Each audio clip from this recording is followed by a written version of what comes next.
Okey.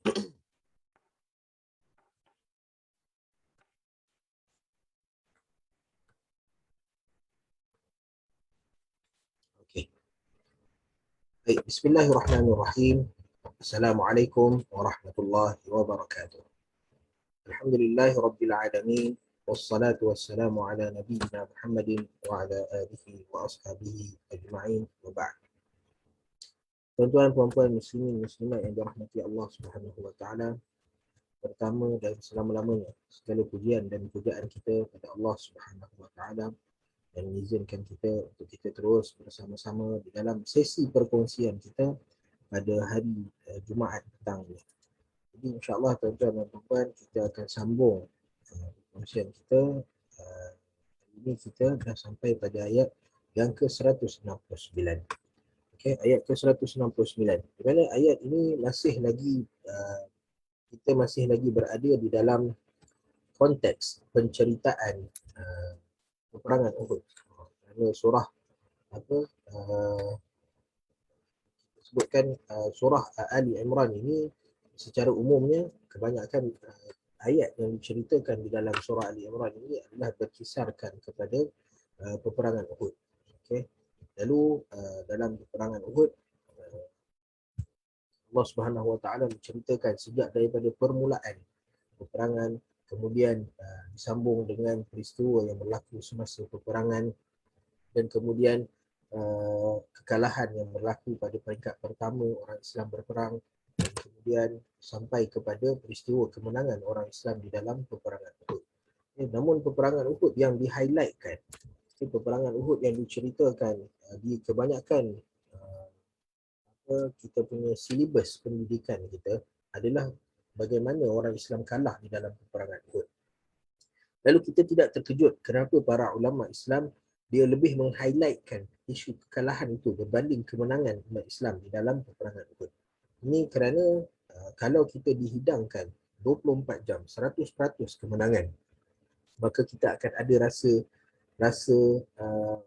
bangga diri, akan ada rasa kesombongan. Sampai kan pernah berlaku di dalam kem tentera Islam apabila pada zaman Abu Bakar As-Siddiq dan permulaan pada zaman Umar bin Khattab radhiyallahu taala anhu. Abu Bakar As-Siddiq apabila selesai apabila Abu Bakar As-Siddiq naik jadi khalifah, lalu ada beberapa perkara yang dilakukan oleh Abu Bakar As-Siddiq radhiyallahu taala anhu. Okey, perkara pertama yang dilakukan oleh Abu Bakar As-Siddiq adalah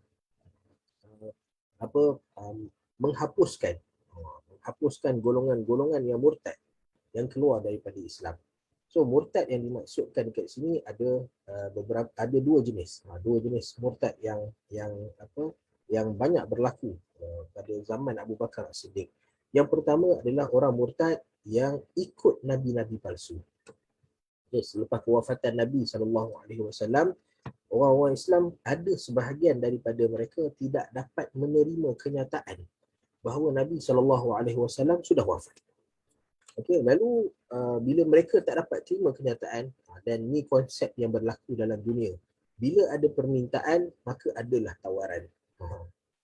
So apabila ada orang yang menyaksikan bahawa para sahabat ataupun orang-orang Islam pada zaman kewafatan Nabi SAW, mereka tak dapat nak menerima kematian Nabi SAW, maka muncullah beberapa orang yang mengaku menjadi Nabi. Dan apabila mereka ni mengaku menjadi Nabi, lalu orang yang tadi yang tak puas hidup bersama dengan Nabi, mereka akan pergi pada Nabi-Nabi palsu ni. Okay? Sebab tu dalam Islam ataupun kita sendiri, bila kita kekosongan dalam diri kita, jiwa kita kosong, lalu kita tak tahu nak isi dengan apa. Lalu bila kita tak tahu nak isi dengan apa, maka syaitan akan datang, nafsu akan datang, dia akan cuba bawa kita untuk pergi ke arah jalan yang salah.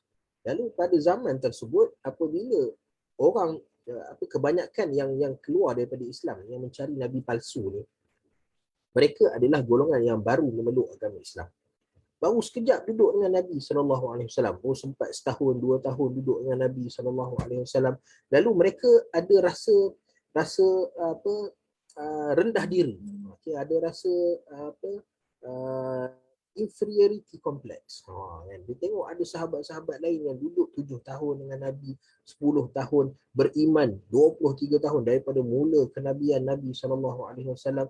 Lalu mereka yang duduk setahun, 2 tahun ni rasa tak puas. Bila rasa tak puas menyebabkan mereka nak cari apa benda nak ganti Nabi SAW.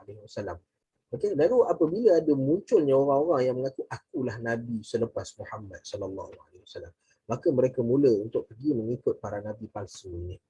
Okay? Dan akhirnya menyebabkan mereka keluar daripada agama Allah Subhanahu Wa Taala. Kerana Nabi-Nabi ini dia tak sama macam Nabi SAW. Nabi SAW, Nabi bawa manusia kepada Allah Subhanahu Wa Taala. Okay? Nabi bawa manusia kepada Allah. Tetapi para nabi palsu ini bawa manusia kepada diri mereka sendiri. Okey, bawa pada diri mereka sendiri. Okey, menyebabkan orang yang pada asalnya dia masuk Islam kerana nak pergi pada Allah Subhanahu Wa Taala, menyebabkan laluannya pergi kepada para nabi palsu ini. Dan perkara ini bukan hanya berlaku pada zaman Abu Bakar As-Siddiq radhiyallahu taala. Perkara ini juga berlaku pada setiap zaman dan setiap generasi. Apabila kita yang nak belajar ilmu, kita pun pergi cari ilmu. Kita pergi cari ustaz ni, kita pergi duduk dengan tok guru ni. Lalu bila kita duduk, kita tak dapat kepuasan. Kita tak dapat kepuasan dalam nak berzikir pada Allah Subhanahu Wa Taala, tak dapat kepuasan. Maksudnya kita berzikir. Bila kita cerita, para ustaz cerita, okay, zikir pada Allah Subhanahu Wa Taala ada waktu dia, ada masa dia, ada keadaan dia, maka ikut. Okay, lalu bila kita ikut seperti mana yang Nabi SAW ajar, lalu di sana ada kelompongan masa kita, banyak masa kita kosong. Lalu kita tak tahu nak isi dengan apa. Sedangkan kalau kita baca Al-Quran, memang penuhlah masa kita kan. Tetapi ada kelompongan masa yang menyebabkan kita tak tahu nak isi dengan apa. Dan tok guru kita pula, ustaz kita pula, dia ajar sampai takat tu je. Sampai takat tu je. Nabi ajar zikir macam ni, buat macam ni, bacaan dia macam ni. Okay? Lalu tiba-tiba ada datang orang lain dan bagi tahu pada kita bahawa kalau kamu tak cukup dengan zikir yang Nabi SAW ajar, ikut aku, zikir dengan apa yang aku amalkan. Okay? Dan kerana itulah munculnya zikir-zikir selain daripada apa yang Nabi SAW ajarkan. Okay? Dan ada di antara zikir-zikir ini menggunakan zikir yang maksur. Okay? Menggunakan zikir yang datang daripada Nabi SAW ataupun daripada ayat Al-Quran, lalu mereka himpunkan menjadi satu bentuk zikir yang khusus. Okay, lalu macam seperti contoh kita ada Al-Ma'thurat contohnya. Kan ada Al-Ma'thurat yang selalu dibaca pada waktu pagi dan petang, susunan Hasan Al-Banna. Kemudian ada ratib-ratib Al-Haddad, Al-Attas. Kita ada ratib-ratib seperti itu. Okay. Lalu himpunan zikir-zikir ni, kenapa orang pergi pada zikir-zikir, pada ratib-ratib, pada aurad, ada aurat-aurat Muhammadiyah, ada aurat sekian dan sekian fulan dan alan. Lalu kenapa orang pergi pada benda ni? Kerana mereka rasa tak cukup dengan apa yang diberikan, diajarkan oleh apa yang datang daripada Nabi SAW. Ada vacuum, ada gap dekat situ. Ya, menyebabkan mereka mengisi kekosongan itu dengan tambahan-tambahan ini. Dan mereka merasakan bahawa bila mereka tambah benda ni dalam jiwa mereka, dan jiwa mereka menjadi penuh.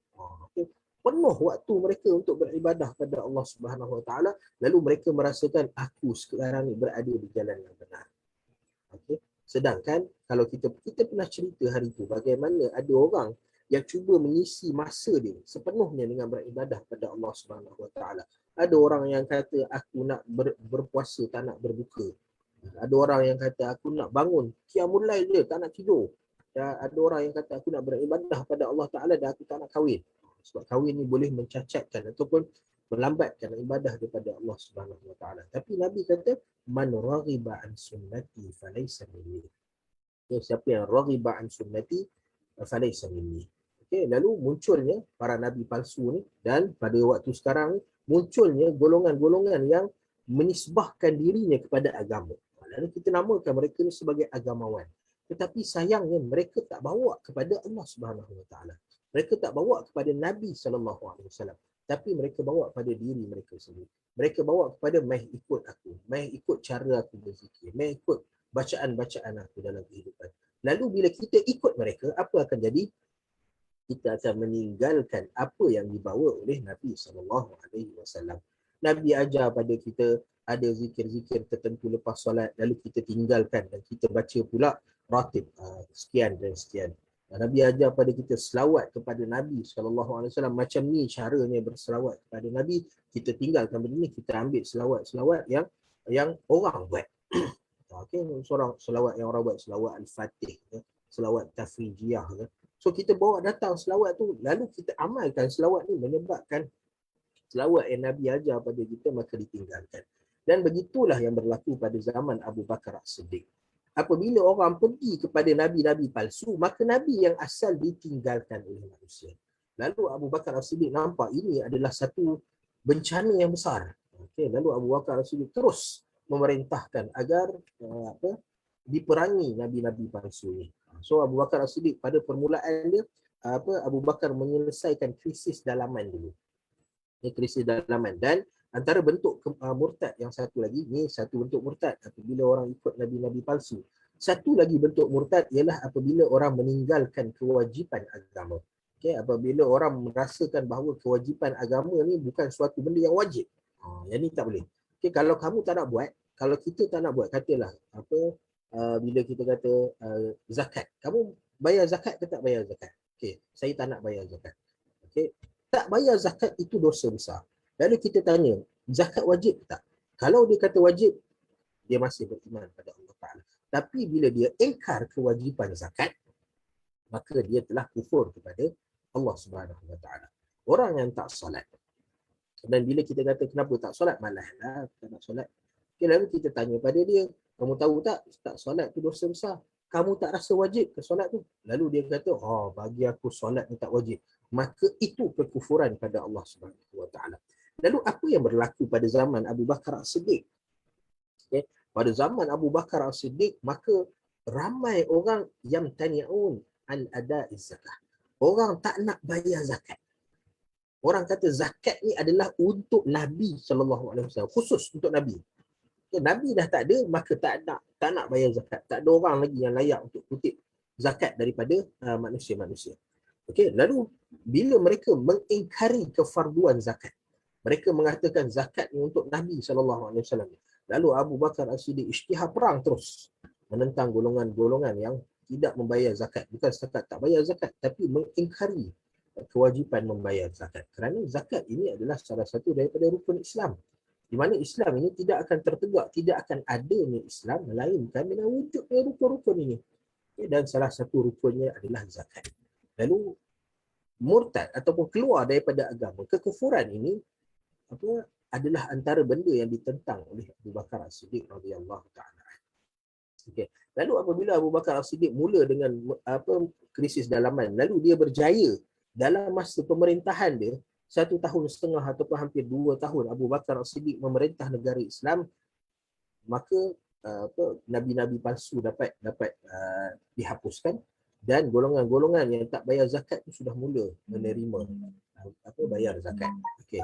Dan antara pemimpin tentera, pemimpin tentera yang ada pada zaman Abu Bakar As-Siddiq adalah Khalid bin Al-Walid. Khalid bin Al-Walid. Lalu Khalid bin Al-Walid ini kerana hebatnya beliau dalam peperangan, dia hatta ketika mana dalam peperangan Uhud pun dia berjaya memimpin tentera kafir untuk mengalahkan orang-orang Islam. Okay.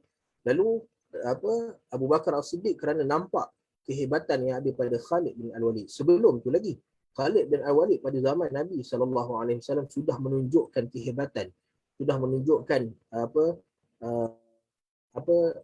macam mana dia berjaya untuk membina tentera dan membentuk satu strategi ketenteraan. Sampaikan Nabi SAW menggelarkan Khalid bin Al-Walid sebagai Saifullahil Maslul, pedang Allah Subhanahu Wa Taala yang terhunus. Maksudnya itu gelaran dan satu pujian Nabi SAW kepada Khalid bin Al-Walid. Lalu kerana Nabi sendiri dah bagi pujian dan dah tunjukkan bahawa Khalid bin Al-Walid ini adalah seorang yang ada kemahiran dan kepakaran dalam bidang peperangan, maka Abu Bakar As-Siddiq melantiknya sebagai panglima perang. Okey, lalu bila Khalid bin Al-Walid memimpin tentera Islam, maka berlakulah satu situasi yang tak dijangka. Apa dia? Setiap peperangan yang ada Khalid bin Al-Walid, orang Islam takkan kalah. Orang Islam tak kalah. Walaupun pernah satu ketika Khalid bin Al-Walid memimpin 4,000 orang tentera untuk lawan 100,000 orang dalam peperangan Yarmouk. Dalam peperangan Yarmouk, 4,000 orang je. Dia pimpin 4,000 orang untuk lawan 100,000 orang dan menang Khalid bin Al-Walid. Maksudnya menang tu tak adalah sampai musuh 100,000 tu separuh mati ke tak, tapi kucah kacir tentera musuh. Sampai mereka retreat, mereka berundur, cabut lari. Okay. Lalu keluarlah ayat-ayat seperti la yuhzamul jaishu fihi Khalid. Tidak akan kalah tentera-tentera yang ada di dalamnya Khalid bin Al-Walid. So ini adalah satu kenyataan yang berbahaya. Sebab apa? Sebab kemenangan dan kekalahan Islam dalam peperangan adalah kerana takdir Allah Subhanahu Wa Taala. Lalu apabila orang nisbahkan kemenangan orang Islam ini disebabkan oleh Khalid bin Al-Walid, maka ia satu perkara yang berbahaya. Maka kerana itu Umar bin Khattab radhiyallahu taala anhu, dia tampuk pemerintahan daripada Abu Bakar As-Siddiq. Maka perkara pertama yang dibuat oleh Umar bin Khattab adalah pecat Khalid bin Al-Walid. Bukan kerana Umar benci pada Khalid bin Al-Walid. Bukan kerana Umar tak suka ataupun tidak mengiktiraf kehebatan Khalid bin Al-Walid.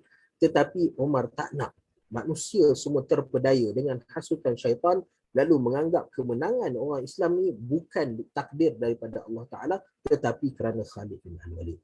Lalu kena buat sesuatu untuk bagi pengajaran kepada orang Islam. Dan itulah yang berlaku di dalam peperangan Uhud. Okay. Sebelum berlaku peperangan Uhud, Nabi SAW dah hantar beberapa saraya. Sariyah ataupun saraya. Saraya ni adalah kumpulan-kumpulan kecil. Kumpulan-kumpulan tentera dengan bilangan-bilangan yang kecil. Okay. Dalam bilangan 60 orang, 70 orang, 100 orang.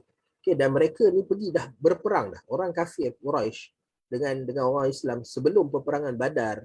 Okay. Dan antara peperangan Badar dan Uhud, mereka dah berperang dengan perang-perang yang kecil-kecil. Okay. So dalam setiap peperangan ni orang Islam mendapat kemenangan. Okay. Dan apabila berlakunya pertempuran yang besar, okay, dengan bilangan yang besar dalam peperangan Badar, okay, menyebabkan orang Islam dirasa dan menang orang Islam dengan bilangan 313 orang yang tak bersedia untuk berperang, tapi dengan izin Allah Ta'ala mereka menang. Lalu bila mereka menang dan ditambah dengan syariah yang begitu banyak mendapat peperangan, menyebabkan orang Islam rasa sangat gembira, sangat bangga dan merasakan bahawa orang kafir ni tak akan dapat kalahkan orang Islam. Okay, dan memang mereka yakin. Sebab apa? Sebab mereka tahu Allah Ta'ala backup mereka. Allah Ta'ala akan menjaga orang-orang Islam ni. Tetapi pada masa yang sama Allah Subhanahu Wa Ta'ala nak ajar pada orang Islam. Okay, supaya jangan meremehkan musuh-musuh. Dan kemudiannya supaya taat kepada Nabi SAW. Okay, bukan take for granted. Okay, bila kita dah tahu Allah Ta'ala akan menangkan kita, so buat tak tahu je. Langgar arahan Nabi pun tak apa, tak peduli kita buat ikut dan kepala kita pun tak apa. Sebab apa? Sebab Allah Ta'ala akan tolong kita. Last kita akan menang juga. So nampak tu take things for granted. Okay, lalu Allah Subhanahu Wa Ta'ala nak ajar pada orang Islam bahawa nak dapat kemenangan tu mesti kena ikut perintah Allah Ta'ala, mesti kena ikut perintah Nabi SAW. Lalu apabila mereka melanggar perintah Nabi dan mereka yakin pula tak ada masalah langgar perintah Nabi ni, sebab apa? Allah Ta'ala akan tolong menangkan kita, maka Allah Ta'ala beri kekalahan kepada umat Islam. Dan kekalahan yang begitu dahsyat sehingga 70 orang sahabat mati syahid. Bahkan ada yang meriwayatkan sehingga 100 lebih, 109 orang mati syahid di dalam peperangan Uhud. Okay, so satu peristiwa yang sangat besar. Lalu Nabi SAW bila tengok casualties yang sangat besar dalam tentera Islam, maka Nabi SAW memerintahkan agar para sahabat berundur dan bertahan di Bukit Uhud. Okay, dan mereka bertahan. Perang Uhud ni dia berlaku pada hari Sabtu pagi. Okay, Sabtu pagi berlaku peperangan Uhud dan mereka berperang sehinggalah sampai ke waktu petang, sampai ke nak malam tu, maka Nabi SAW perintahkan tentera Islam agar naik dan bertahan di kawasan Bukit Uhud. Okay. Dan ini bukan ada orang yang cerita Nabi lari daripada peperangan, Nabi cabut lari. Nabi tak dapat nak berhadapan dengan orang kafir, lalu Nabi lari bersembunyi di Bukit Uhud. Bukan Nabi bersembunyi, tapi ini strategi. Sebab apa? Sebab apabila tengah lawan dengan orang kafir, dua-dua berada di atas dataran yang sama. So di atas dataran yang sama ni, maka peluang untuk menang atau kalah adalah 50-50. Okay? Tetapi apabila satu kumpulan berada di atas, satu kumpulan berada di bawah, maka di atas ni pertahanannya lebih kuat. Nak menang mungkin susah, nak serang mungkin susah. Tapi untuk bertahan, maka duduk di kawasan tinggi lebih senang untuk kita bertahan. Maka kerana itu Nabi SAW perintahkan para sahabat untuk berundur semuanya ke Bukit Uhud. Kerana kawasan Uhud yang tinggi, okay, berbanding dengan kawasan medan peperangan iaitu medan Uhud. Ini kita kena tahu yang mana peperangan berlaku dinamakan Uhud kerana medan. Medan ni kawasan lapang yang berada di sekitar Bukit Uhud. Okay. So bila mana Nabi SAW bertahan di Bukit Uhud, maka kita tengok apa yang berlaku. Sebelum tu, okay, kita Okey. Sebelum kita masuk ayat yang nak cerita tentang benda yang berlaku ni adalah ayat 172 dan 174. Tapi sebelum kita sampai dekat situ, bila bercerita tentang para sahabat yang mati syahid, okay, yang mana bilangan mereka 70 orang pada riwayat yang kuat, 71 atau 72 orang, dan ada riwayat yang mengatakan sehingga 100 lebih, 109 orang sahabat mati syahid. Okey, lalu ada di kalangan di kalangan para sahabat ni, mereka tertanya-tanya. Mereka tertanya-tanya bagaimana keadaannya orang yang mati dalam peperangan Uhud. Okay? Sebab kalau nak tengok orang yang mati dalam peperangan, dalam perang Badar pun dah ramai orang mati. Dan dalam Syariah pun dah ada orang yang mati syahid dalam peperangan. Okey, lalu kenapa ada pertanyaan seperti ini dilontarkan semasa perang Uhud? Okey, kerana dalam peperangan lain mereka berperang. Okey, dengan mengangkat kalimah Allah Subhanahu Wa Taala, lalu mereka berperang. Okey, tetapi dalam peperangan Uhud mereka dibunuh ketika mana mereka sedang sibuk untuk mengumpulkan harta. Lalu menyebabkan ada pertanyaan-pertanyaan yang bertanya apa yang akan jadi kepada orang-orang yang telah mati syahid dalam perang Uhud. Adakah mereka ini digelar sebagai syahid ataupun mereka ini hanya mati semata-mata? Okay. Lalu Allah Subhanahu Wa Taala bawa datang satu ayat. Dan ayat ni bila dia datang ada sebab kenapa datang cerita ini. Okay, lalu ayat 169 daripada surah Ali Imran. Kita baca bersama-sama. A'udzu billahi minasyaitonir rajim. Bismillahirrahmanirrahim. ولا تحسبن الذين قتلوا في سبيل الله أمواتا بل أحياء عند ربهم يرزقون. Okay. Baik, ini ayat 169 daripada surah Ali Imran. Baik, dalam ayat ni ada dua isu. Okay, ada dua isu dalam ayat ini. Isu yang pertama adalah wala tahsabannal ladzina qutilu fi sabilillahi amwata. Okey, jangan kamu anggap orang-orang yang mati di jalan Allah Subhanahu Wa Taala mereka ni mati kata. Okay, ini adalah jawapan kepada pertanyaan orang Islam tadi. Okay, orang Islam yang bertanya macam mana situasi orang-orang yang mati syahid ni, adakah mereka dikira syahid ataupun tidak? Maka Allah Subhanahu Wa Taala sebut wala tahsabannal ladzi, jangan kamu wahai Muhammad, ayat ni turun kepada Nabi tetapi fokusnya ataupun sebenarnya nak bercerita, nak tuju pada siapa? Kepada sahabat-sahabat, kepada umat Nabi SAW. Okey, walau macam mana pun situasi seseorang tu di dalam peperangan, selagi mana dia tidak bunuh diri dalam peperangan. Okey, semua orang yang berperang di jalan Allah Subhanahu Wa Taala, tak kira lah dia berperang daripada sebelah kiri ke sebelah kanan ke, ketika dia tengah kutip ghanimah ke, selagi mana dia dalam situasi yang dinamakan sebagai peperangan, maka mereka fi sabilillah. Kita tahu fi sabilillah, selagi mana mereka tak lari daripada medan peperangan, maka fi sabilillah, mereka dikira fi sabilillah, melainkan dua golongan sahaja. Okey, dua golongan sahaja yang tidak dikira fi sabilillah. Apa dia? Golongan yang pertama adalah orang-orang yang tadi kita sebut Allah dah lupa dah. Orang-orang yang membunuh diri. Okey. Orang yang bunuh diri. Saya punya pen dia tak dapat jalan, saya kena pakai dia punya ni lambat sikit. Okey. Bunuh diri.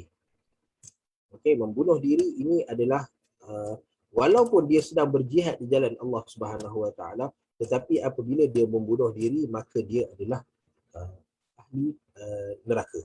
Okey, kerana apa? Kerana pernah berlaku peristiwa pada zaman Nabi SAW di mana seorang lelaki, seorang lelaki berperang, lalu dia cedera dan dia luka.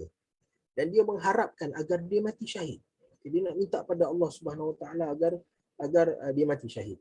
Okey, lalu takdir Allah Subhanahu Wa Taala dia luka dengan kecederaan yang amat parah tetapi dia tidak mati. Lalu menyebabkan orang bila tengok dia kesian sangat kat dia, lalu lelaki ni bunuh diri. Bunuh diri dan orang puji. Okey, orang puji sebab apa? Sanggup, hebatlah dah berperang di jalan Allah Subhanahu Wa Taala dan kemudian kerana sakit yang tak tahan sangat lalu dia bunuh diri. Maka ramai yang mengatakan dia ni mati syahid. Wah, orang ni syahid, orang ni syahid. Lalu bila sampai berita ni kepada Nabi SAW, Nabi kata orang ni dalam neraka. Okey, sebab apa? Sebab fi sabilillah, maksud fi sabilillah di jalan Allah Subhanahu Wa Taala, tapi bunuh diri tidak sesekali sesuatu yang berada di jalan Allah Subhanahu Wa Taala.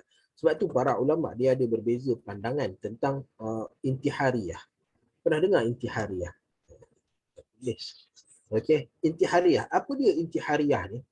Intihariyah adalah pengebom berani mati. Pernah kita dengar kan? Apa benda yang berlaku dekat Palestin, dekat kawasan-kawasan yang minoriti Muslim dan orang Islam ditindas. Lalu ada di kalangan para ahli ilmu, okey, para biasanya ahli ilmu ni adalah ahli ilmu yang duduk berperang di jalan Allah Subhanahu Wa Taala. Mereka perang. Okey, dan mereka ditindas. Lalu menyebabkan keluarnya fatwa-fatwa yang membenarkan intihariyah. Intihariyah adalah pengebom berani mati. Okey. Pengebom berani mati ini adalah sesuatu yang pasti mati. Maksudnya kita bukanlah kita nak lawan takdir Allah Subhanahu Wa Taala, tapi ghalibnya apabila bom meletup dekat badan, apa jadi kat kita? Ada kemungkinan tak kita hidup? Mungkin ada. Tapi pernah jadi tak? Tak pernah jadi. Bom meletup kat badan akan mati. Tak pernah kita dengar orang yang letak bom kat badan dia dan bom tu meletup lalu dia masih hidup. Okay, jarang. Bukan jarang, memang tak ada. Memang tak ada orang akan mati. Lalu kematian itu seolah-olah pasti. Okay, pasti apabila seseorang tu mengamalkan intihariyah. Lalu menyebabkan perbincangan yang besar berlaku. Boleh atau tidak aktiviti yang dinamakan sebagai pengebom berani mati. Dan adakah orang yang melakukan bom berani mati ni, intihariyah ni, adakah mereka mendapat syahid atau tidak? Okey, lalu daripada hadis Nabi SAW, peristiwa yang berlaku pada zaman Nabi SAW, sahabat ni pun sakit, terseksa, tak tahan, badan dia cedera parah apa semua, lalu menyebabkan dia mengambil keputusan untuk membunuh diri. Dan dia merasakan Allah Subhanahu Wa Taala akan ampunkan dia. Sebab apa? Dia dah terlalu terseksa. Dia dah berada dalam situasi yang dia tak boleh nak tahan. Okey, lalu menyebabkan dia bunuh diri. Dan itu benda yang sama berlaku kepada umat Islam yang ditindas. Okey, umat Islam yang ditindas dekat Palestin, dekat Sri Lanka, dekat Myanmar. Okey, mereka ni dekat India.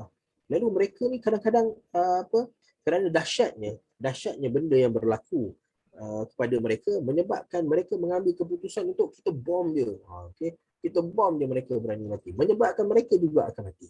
Lalu boleh atau tidak? Okey, maka kecenderungan kita adalah kepada tidak boleh. Kerana ia adalah proses membunuh diri. Ghalibnya seseorang itu akan mati apabila dia bom berani mati. Lalu ada orang tanya, Ustaz, boleh lah Ustaz tak duduk tempat dia orang ni macam mana keadaan dia? Itu ujian Allah Subhanahu Wa Taala bagi pada kita. Dan kita pun ada ujian kita sendiri. Allah Ta'ala bagi kita kekayaan, keamanan, ketenangan. Lalu apa kita buat dengan benda Allah Ta'ala bagi pada kita? Kalau kita duk bazir masa, kita duk bazir duit, kita duk bazir segala-galanya, tenaga yang Allah Ta'ala bagi kita duk bazirkan, maka ini adalah kesalahan yang besar yang kita lakukan. Sedangkan di sana ada umat Islam yang terpaksa berhadapan dengan musuh Allah Subhanahu Wa Taala, yang disiksa, yang dibunuh, yang ditindas, yang maruah mereka dicemar. Lalu kita dengan ketenangan yang kita ada, doa pun kita tak nak untuk mereka. Apatah lagi sumbangan-sumbangan dari bentuk kewangan ke, aset ke, langsung kita tak nak bagi pada mereka. Tak ingat pun tidak pada mereka. So itu ujian pada kita. Kita rasa tenang, selamat, kita rasa itu masalah orang-orang Palestin. Masalah orang Palestin. Allah Ta'ala bila bagi pada kita keamanan, kekayaan, ada tanggungjawab yang Allah Ta'ala minta daripada kita. Dan ujian yang Allah Ta'ala bagi pada mereka adalah ujian bentuk kesukaran.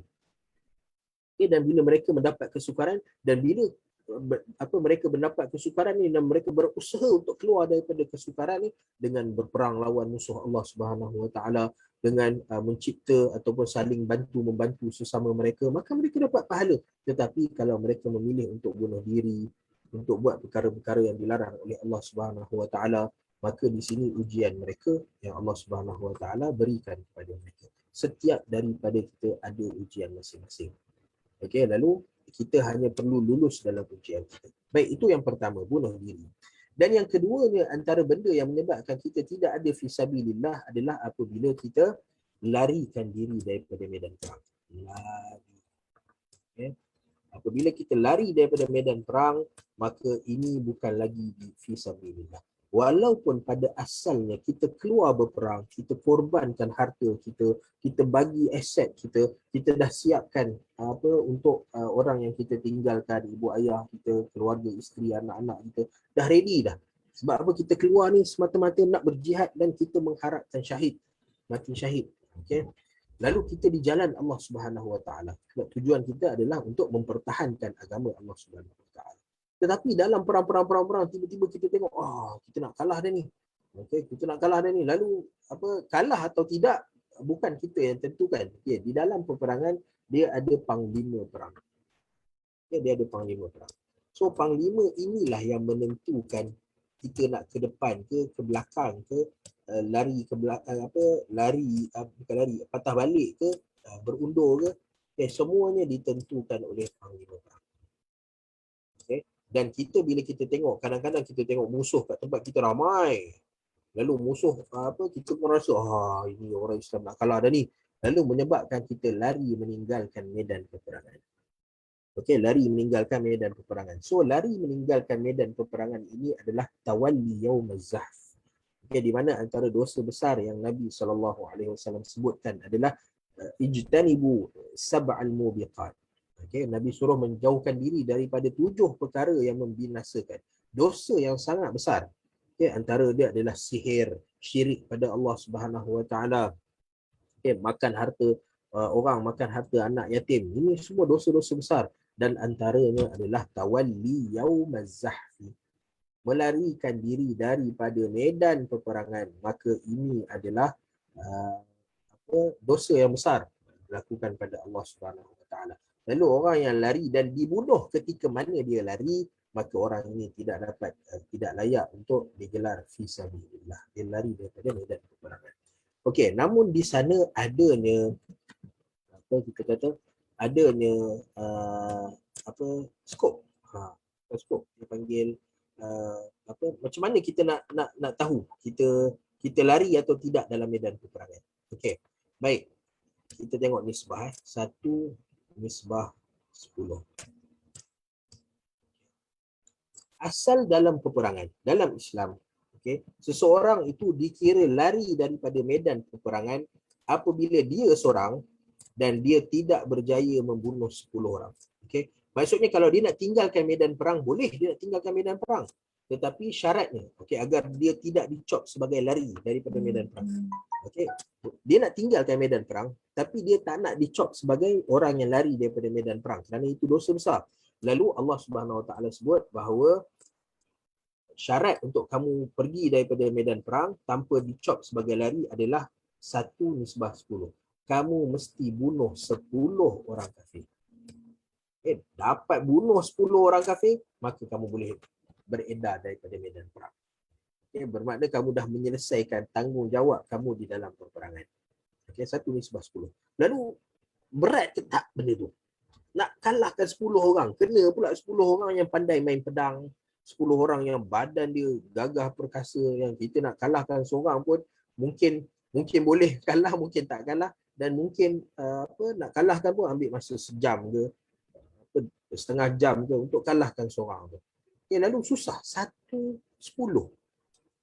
Itu satu benda yang berat, beban bagi umat Islam. Lalu Allah Subhanahu Wa Taala, rahmat Allah Subhanahu Wa Taala, Allah Taala kurangkan.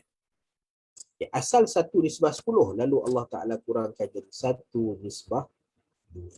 Bermakna kamu nak beredar daripada medan perang boleh, tapi syaratnya kamu kena bunuh 2 orang dulu dari kalangan orang-orang kafir.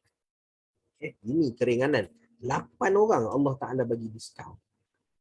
Ini keringanan supaya tidak dicop sebagai melarikan diri. Dekat mana Allah Ta'ala cerita benda ni? Dekat muka surat kedua, second last, surah Al-Anfal. Bila mana Allah Subhanahu Wa Ta'ala kata, Ya ayuhan Nabi yuharridil mu'minina 'alal qital. Wahai Nabi, bagi galakkan kepada orang-orang beriman untuk pergi ke medan peperangan. Iyakum minkum 20 sabiruna yaghlibu mi'atain. Syaratnya bila masuk dalam medan perang, 20 orang daripada kamu hendaklah mengalahkan 200 orang. So 20 orang kalahkan 200, bermakna seorang kena kalahkan 10 orang. Wa iyyakum minkum mi'atun yaghlibu alfan minal ladzina kafaru. Kalau kamu 100 orang, kamu kena kalahkan 1000 orang. Nampak? Bila 20 nak kalahkan 200 ni mungkin kita nampak 100 nak kalahkan 1000, 1000 nak kalahkan 10,000. Nampak dia punya bilangan dia makin banyak kan. So menyebabkan benda ni satu bebanan, satu pressure kepada orang beriman pada Allah Subhanahu Wa Taala. Menyebabkan Allah Subhanahu Wa Taala, bila Allah Taala tahu isi hati manusia ni tak nak bangkang perintah Allah Taala. Ini para sahabat, mereka tak bangkang perintah Allah Taala, tapi Allah Taala tahu apa yang berlaku dalam hati mereka. Menyebabkan Allah Taala turunkan ayat selepasnya, Al-ana khaffafallahu ankum wa alima anna fikum dha'fa. Sekarang ni Allah Ta'ala memberi keringanan kepada kamu kerana Allah Ta'ala tahu di dalam diri kamu ada kelemahan. Kamu tak mampu nak kalahkan satu, nak bunuh 10 orang. Maka Allah Ta'ala kata, sekarang ni satu bunuh 2 orang. Bila kita selesai bunuh 2 orang, maka hatta kalau kita tinggalkan medan peperangan sekalipun, maka kita dikira fi sabilillah, dan kalau orang Islam menang dalam peperangan itu, kita boleh dapat ghanimah. Lalu Allah Ta'ala memberi jawapan kepada orang Islam di dalam ayat ini. وَلَا تَحْسَبَنَّ الَّذِينَ قُتِلُوا فِي سَبِيلِ اللَّهِ أَمْوَاتًا. Orang-orang yang beriman, apabila mereka mati, semua mereka adalah orang yang mati syahid, syuhada. Mereka bukan hanya orang yang amwat, bukan hanya orang yang mati biasa ataupun mati kata. Bahkan Nabi SAW pernah menyebutkan satu riwayat bagaimana orang-orang yang syahid ini, dia syahid, tapi ketika mana titisan darah yang pertama jatuh daripada diri dia, maka Allah Ta'ala telah menjamin bagi dia 6 perkara. 6 perkara, antaranya syurga, antaranya dia dapat memberi syafaat kepada 10 orang ataupun 70 orang daripada ahli keluarganya. Ini kelebihan orang yang mati syahid. Yang mati syahid dapat memberi syafaat kepada 70 orang daripada ahli keluarganya. Yang 4 ni saya tak ingat apa benda.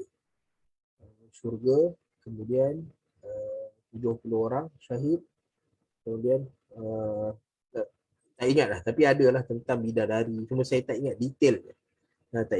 Mungkin boleh cari. Sekejap, saya cari. Sambil saya cerita, saya cari. Lalu Allah Subhanahu Wa Taala memberi jawapan kepada orang beriman bahawa mereka ini semuanya adalah syuhada. Walaupun mereka ni katalah musuh datang dan bunuh mereka ketika mana mereka sedang mengumpulkan ghanimah. Tapi selagi mana situasi itu dinamakan sebagai situasi peperangan, maka mereka berada fi sabilillah, selagi mana tak buat salah satu daripada 2, iaitu bunuh diri ataupun lari meninggalkan medan perang. Tapi kemudiannya Allah Ta'ala tambah dekat belakang ni. Dekat belakang ni Allah Subhanahu Wa Ta'ala tambah, bal ahya'un inda rabbihim yurzaqun. Lalu Allah Ta'ala kata bal ahya'. Bahkan mereka ni hidup. Yang ni ajaib. Depan tu tak ada masalah. Ayat depan ni yang sampai ke amwat ni tak ada masalah sampai sini. Sebab apa? Sebab kita tahu bahawa mereka ni mati syahid, bukan semata-mata mati.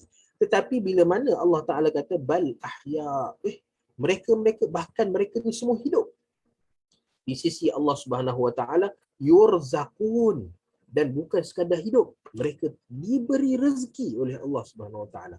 Maksudnya bila diberi rezeki, maksudnya diberi makan, diberi minum, diberi pakaian. Rezeki seperti mana kita dapat rezeki dalam kehidupan dunia kita, maka Allah Ta'ala kata orang-orang yang mati syahid ni semua hidup di sisi Allah Ta'ala, yurzaqun, menyebabkan kita nak dapat jawapan je mereka ni mati syahid ke tak. Tapi Allah Ta'ala cerita lebih besar daripada tu. Ahya, mereka ini hidup di sisi Allah Subhanahu Wa Ta'ala. Okey, lalu kita pun tertanya-tanya, sebab apa Allah Ta'ala cerita bahawa mereka ni hidup? Bal ahya'un 'inda rabbihim yurzaqun. Okey, antara sebab dia kerana Allah Ta'ala nak cerita kelebihan orang yang mati syahid. Okay, namun kelebihan mati syahid ni mesti ada sebab kenapa Allah Ta'ala sebutkan dekat sini. Sedangkan kalau Allah Ta'ala sebut sampai ke amwata, ia sudah menjawab persoalan yang ditanyakan oleh para sahabat dan orang-orang Islam pada waktu tu. Okey, bal ahya'un 'inda rabbihim yurzaqun. Kenapa Allah Ta'ala ceritakan benda ni? Mari kita tengok. Okey, daripada Ibnu Abbas radhiyallahu ta'ala anhu. Okay. Qala Rasulullah sallallahu alaihi wasallam. Okey, Ibnu Abbas berkata, Nabi sallallahu alaihi wasallam bersabda.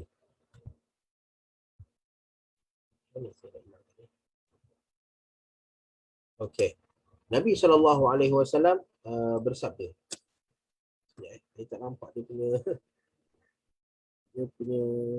screen ni.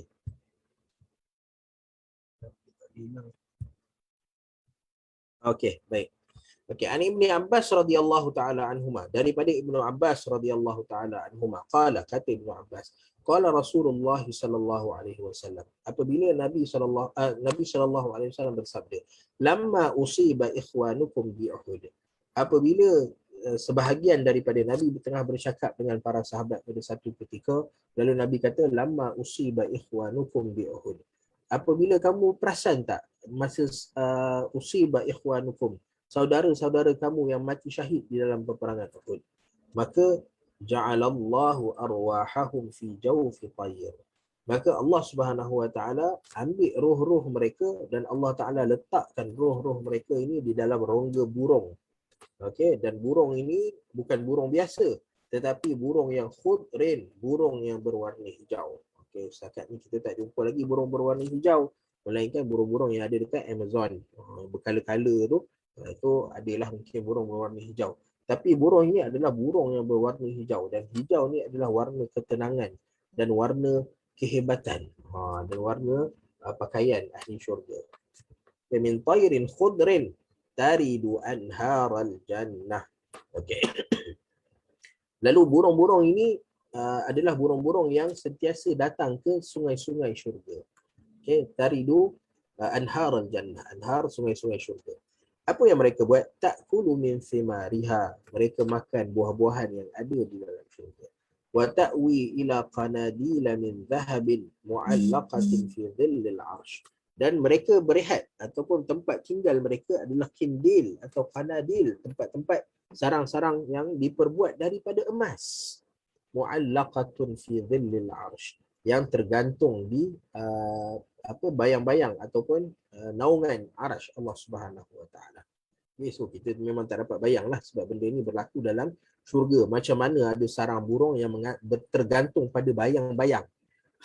Kita nak gantung benda kat bayang-bayang memang tak dapat. Tapi mu'allaqatun fi dhillil 'arsy, pada bayang-bayang arasy Allah Subhanahu Wa Ta'ala. Okey, nampak mereka ni dapat taridu anharul jannah, dapat minum daripada sungai-sungai syurga. Ta'kulu min thimariha, makan daripada buah-buahan syurga. Wa ta'wi, dan mereka berehat, tidur di qanadil, bekas-bekas tempat-tempat sarang-sarang yang min zahabin, daripada emas, mu'allaqatin fi dhillil 'arsy, yang tergantung di bayang-bayang arasy Allah Ta'ala. Falamma wajadu tiba ma'kalihim wa mashrabihim wa maqilihim, apabila roh-roh ni, okey, roh-roh ni Allah Subhanahu Wa Ta'ala jadikan. Okey, bila mana Allah Ta'ala kata wajadu, mereka mendapati diri mereka. Okey, Mereka mendapati diri mereka. Bermakna orang-orang yang mati syahid ni, rohnya berada di dalam rongga burung. Dan pada masa yang sama, roh ini mampu untuk berfikir dan merasa. Okay, roh berfikir untuk merasa seperti mana mereka semasa di dunia. Okay, roh-roh ni dapat rasa dan dapat menikmati apa yang mereka ada. Wajadu tiba makalihim. Mereka mendapati bahawa makanan mereka adalah makanan yang sangat sedap. Tib, yang sangat sedap, sangat baik. Okay. Wa masyrabihim. Minuman mereka adalah minuman yang sangat baik, yang sangat sedap. Okay. Wa maqilihim. Maqil daripada perkataan qailulah. Okay. Qailulah. Qailulah maksudnya tidur. Dan qailulah ni maksudnya tidur sementara. Dan waktu qailulah adalah waktu sebelum zuhur. Okay, waktu qailulah sebelum zuhur, melainkan pada hari Jumaat. Okay, pada hari Jumaat, maka waktu qailulah adalah selepas solat Jumaat. Okay. Qailulah ni apa? Qailulah ni adalah tidur sebentar pada waktu siang. Okay, ini adalah antara sunnah Nabi SAW. Kerana Nabi SAW sebut, qilu fa inna syaitana la yaqil. Tidurlah kamu. Okay, tidurlah kamu pada waktu siang. Tapi tidur waktu siang ni bukannya bantai sleeping, tapi nap. Nap ni tidur sekejap je. Setengah jam, okay, 1 jam. Jangan lebih daripada 1 jam. Lebih daripada 1 jam itulah tidur betul. Okay, setengah jam adalah waktu yang baik. Waktu yang cukup baik untuk kita tidur qailulah. Okay, wa maqilihim. Dan qailulah antara sunnah Nabi SAW yang ditinggalkan. Okay, yang ditinggalkan. Maksudnya, kita sibuk seharian bekerja daripada pukul 8, daripada pukul 9 sampai pukul 4.30 sampai pukul 5. Lalu tengah-tengah tu kita hanya berehat sekejap untuk solat, untuk makan tengah hari. Lalu kita tak ada masa untuk tidur. Okay, dan sepatutnya sunnah ini dihidupkan semula. Maksudnya bagilah can, okay, daripada rehat yang 1 jam tu. Ataupun kalau kita ada masa, 1 jam kita rehat daripada pukul 1 sampai pukul 2 contohnya. Lalu pukul 1 tu, kita solat zuhur. Okay. Habis solat zuhur, habis mungkin dalam pukul 1.20, 1.25, tidur sekejap. 20 minit pun jadi. Tidur 20 minit sampai pukul 1.50 dan kemudian baru pergi makan. Makan, betul baliklah masuk office. Ngantuk pula kat office. Okay. So, maqilihim daripada perkataan qailulah. Okay, qailulah tidur sementara pada waktu tidur sebentar. Bukan sebentar. Tidur sebentar pada waktu tengah hari sebelum daripada zuhur. Melainkan pada hari Jumaat, maka qailulahnya adalah selepas solat Jumaat. Okay. Qalu. Okay. Lalu mereka ni bila dapat makanan yang baik, dapat minuman yang baik dan dapat tempat tidur yang baik, maka mereka berkata, qalu may yuballighu ikhwanana anna ahya'un fil jannah nurzaq. Okay. Lalu roh-roh ni tengok ciri orang yang beriman kepada Allah Subhanahu Wa Taala. Antara kita nak tahu keimanan kita betul-betul keimanan pada Allah Subhanahu Wa Taala, Nabi kata apa? La yu'minu ahadukum hatta yuhibba li akhihi ma yuhibbu li nafsihi. Tidak sempurna keimanan seseorang daripada kamu sehinggalah dia suka sahabat dia dapat benda yang sama dia dapat. Dia dapat nikmat daripada Allah Taala, dia nak saudara-saudara muslim dia yang lain pun dapat nikmat yang sama. So bila kita ada perasaan itu, maka kita tahu bahawa keimanan kita ada. Maksudnya kita keimanan kita bukanlah kita kata sempurna, sebab kita nak sempurna iman ada 76 cabang iman yang kita kena ada dalam diri kita. Okay? Tetapi bila kita ada rasa bahawa ya Allah, aku dapat nikmat ilmu ni, aku nak orang lain pun dapat nikmat ilmu yang sama. Ya Allah, aku dapat nikmat ketenangan, boleh rehat, boleh tidur ni. Ya Allah, aku nak bagi orang lain dapat. Aku ada nikmat kesihatan, aku nak orang lain juga sihat. Bila kita ada rasa seperti itu, maka ketahuilah itu tanda keimanan pada Allah Ta'ala. Lalu orang-orang yang mati syahid dalam syurga ni, dia dapat rasa kenikmatan berada di dalam syurga. Makanan, minuman, tempat tidur, tempat rehatnya. Dan inilah 3 perkara yang dilakukan oleh ahli syurga. Kita masuk syurga, nanti apa kita buat dalam syurga? Makan, minum, tidur. Makan, minum, tidur.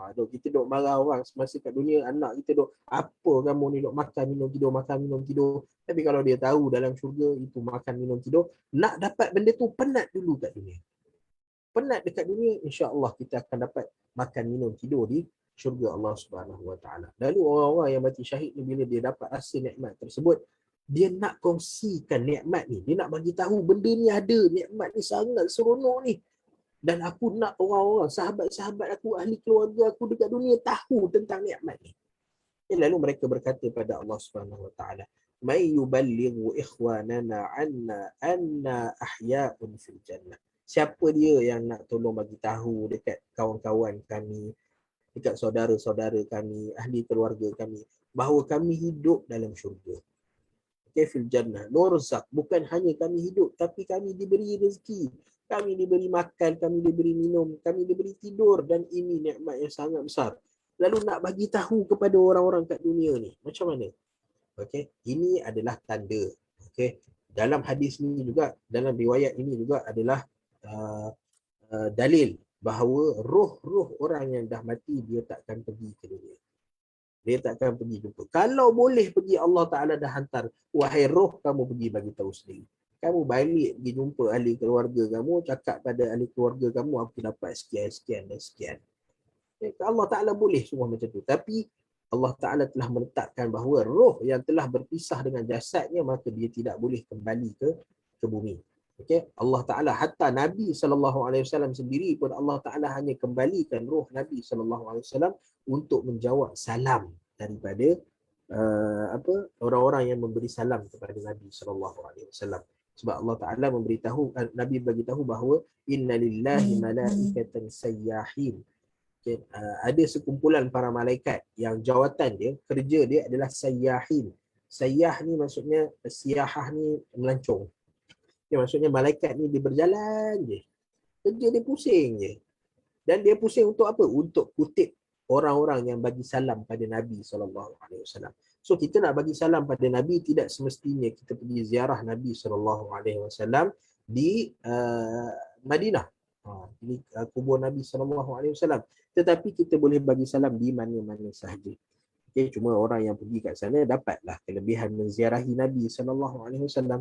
Kerana Nabi sebut, "Manzarani mayyitan ka'annama zarani hayya." Siapa yang datang menziarah aku semasa kematian tu, samalah keadaannya seperti mana menziarahi aku semasa aku hidup. Okay. So dapat pahala ziarah. Tapi untuk pahala memberi salam, kelebihan memberi salam, berilah salam dekat mana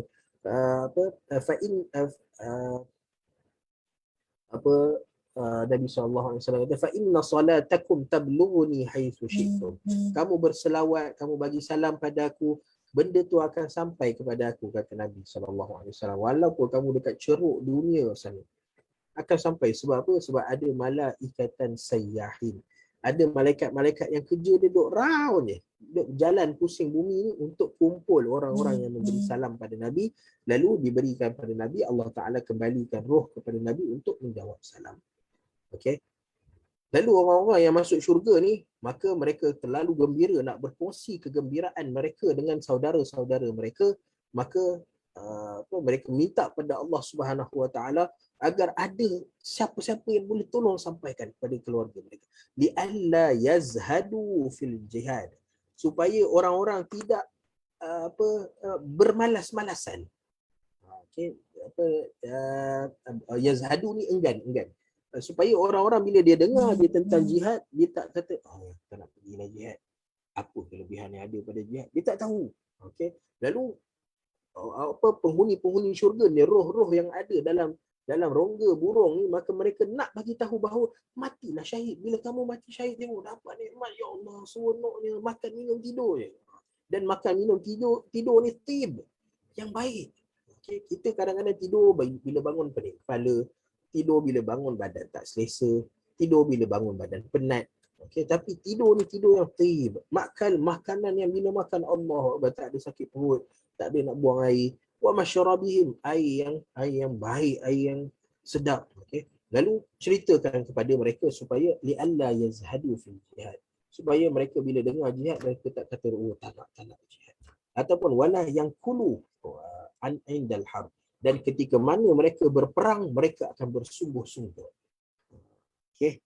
Mereka bersungguh-sungguh. Tidak hanya berperang semata-mata untuk bunuh dua orang, betul dah sudah.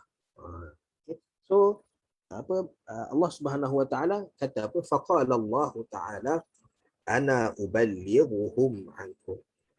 Allah Taala kata, aku akan sampaikannya bagi pihak kamu. Okey.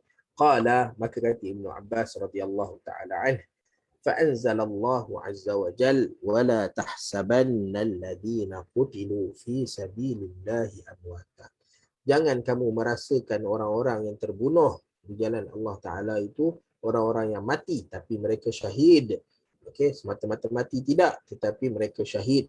Bal ahya'un, bukan syahid sahaja tetapi mereka hidup di sisi Allah Ta'ala. Kehidupan yang hakiki, kehidupan yang benar di sisi Allah Ta'ala. Cumanya roh mereka berada dalam jauf tair. Okay. Kenikmatan yang sebenar bila? Setelah mereka dibangkitkan pada hari kiamat nanti, lalu roh-roh itu kembali kepada jasad mereka yang asal, lalu di situ adalah kemuncak kepada nikmat apabila mereka dapat masuk syurga Allah Subhanahu Wa Ta'ala. Nampak? Okay. Ini kelebihan yang Allah Ta'ala berikan kepada orang-orang yang mati syahid. Dan riwayat ini diriwayatkan oleh Abu Dawud rahimahullahu ta'ala. Hadis ini bertaraf hasan kerana Abu Dawud dia tak komen apa-apa. Okay, dan Abu Dawud, Imam Abu Dawud rahimahullahu ta'ala, dia meletakkan syarat ni. Okay, dia meletakkan syarat mana-mana hadis yang sakata anhu, yang dia tak komen, dia tak cakap apa-apa, maka hadis tu adalah hadis yang baik. Okay. So hadis ni bertaraf hasan. Bahkan Syekh Muqbil bin Hadi Al-Wadi'i rahimahullahu ta'ala meletakkannya bertaraf sahih li ghairihi. Okey, kerana apa? Kerana kata Syekh Muqbil, terdapatnya wujudnya riwayat-riwayat hasan yang lain yang menyokongnya. Okey, adapun asal kepada hadis ini ada di dalam Sahih Muslim. Okey, di mana hadis dalam Sahih Muslim hanya bercerita tentang kehidupan para syuhada di dalam jauf tair di dalam syurga. Tidak diceritakan bahawa ianya sebab turun ayat Al-Quran. Okay, tetapi dalam riwayat ini, riwayat Abu Dawud jelas menunjukkan bahawa peristiwa ini mayuballighu ikhwanana, yang ni tak ada dalam Sahih Muslim. Okay, dalam Sunan Abi Dawud ada yuballighu ikhwanana. So ini adalah sebab turunnya ayat 169 daripada surah Ali Imran. Okey. Baik. Okey, bagi nafas sekejap, kita akan masuk pada ayat yang seterusnya. Ada soalan ke? Tengok chat ada 4 ni. Okey, baik. Okey, baik. Okey, kita kejap nak type Ustaz. Kejap nak type Ustaz. Okey. Baik, kita pergi tengok pada yang seterusnya.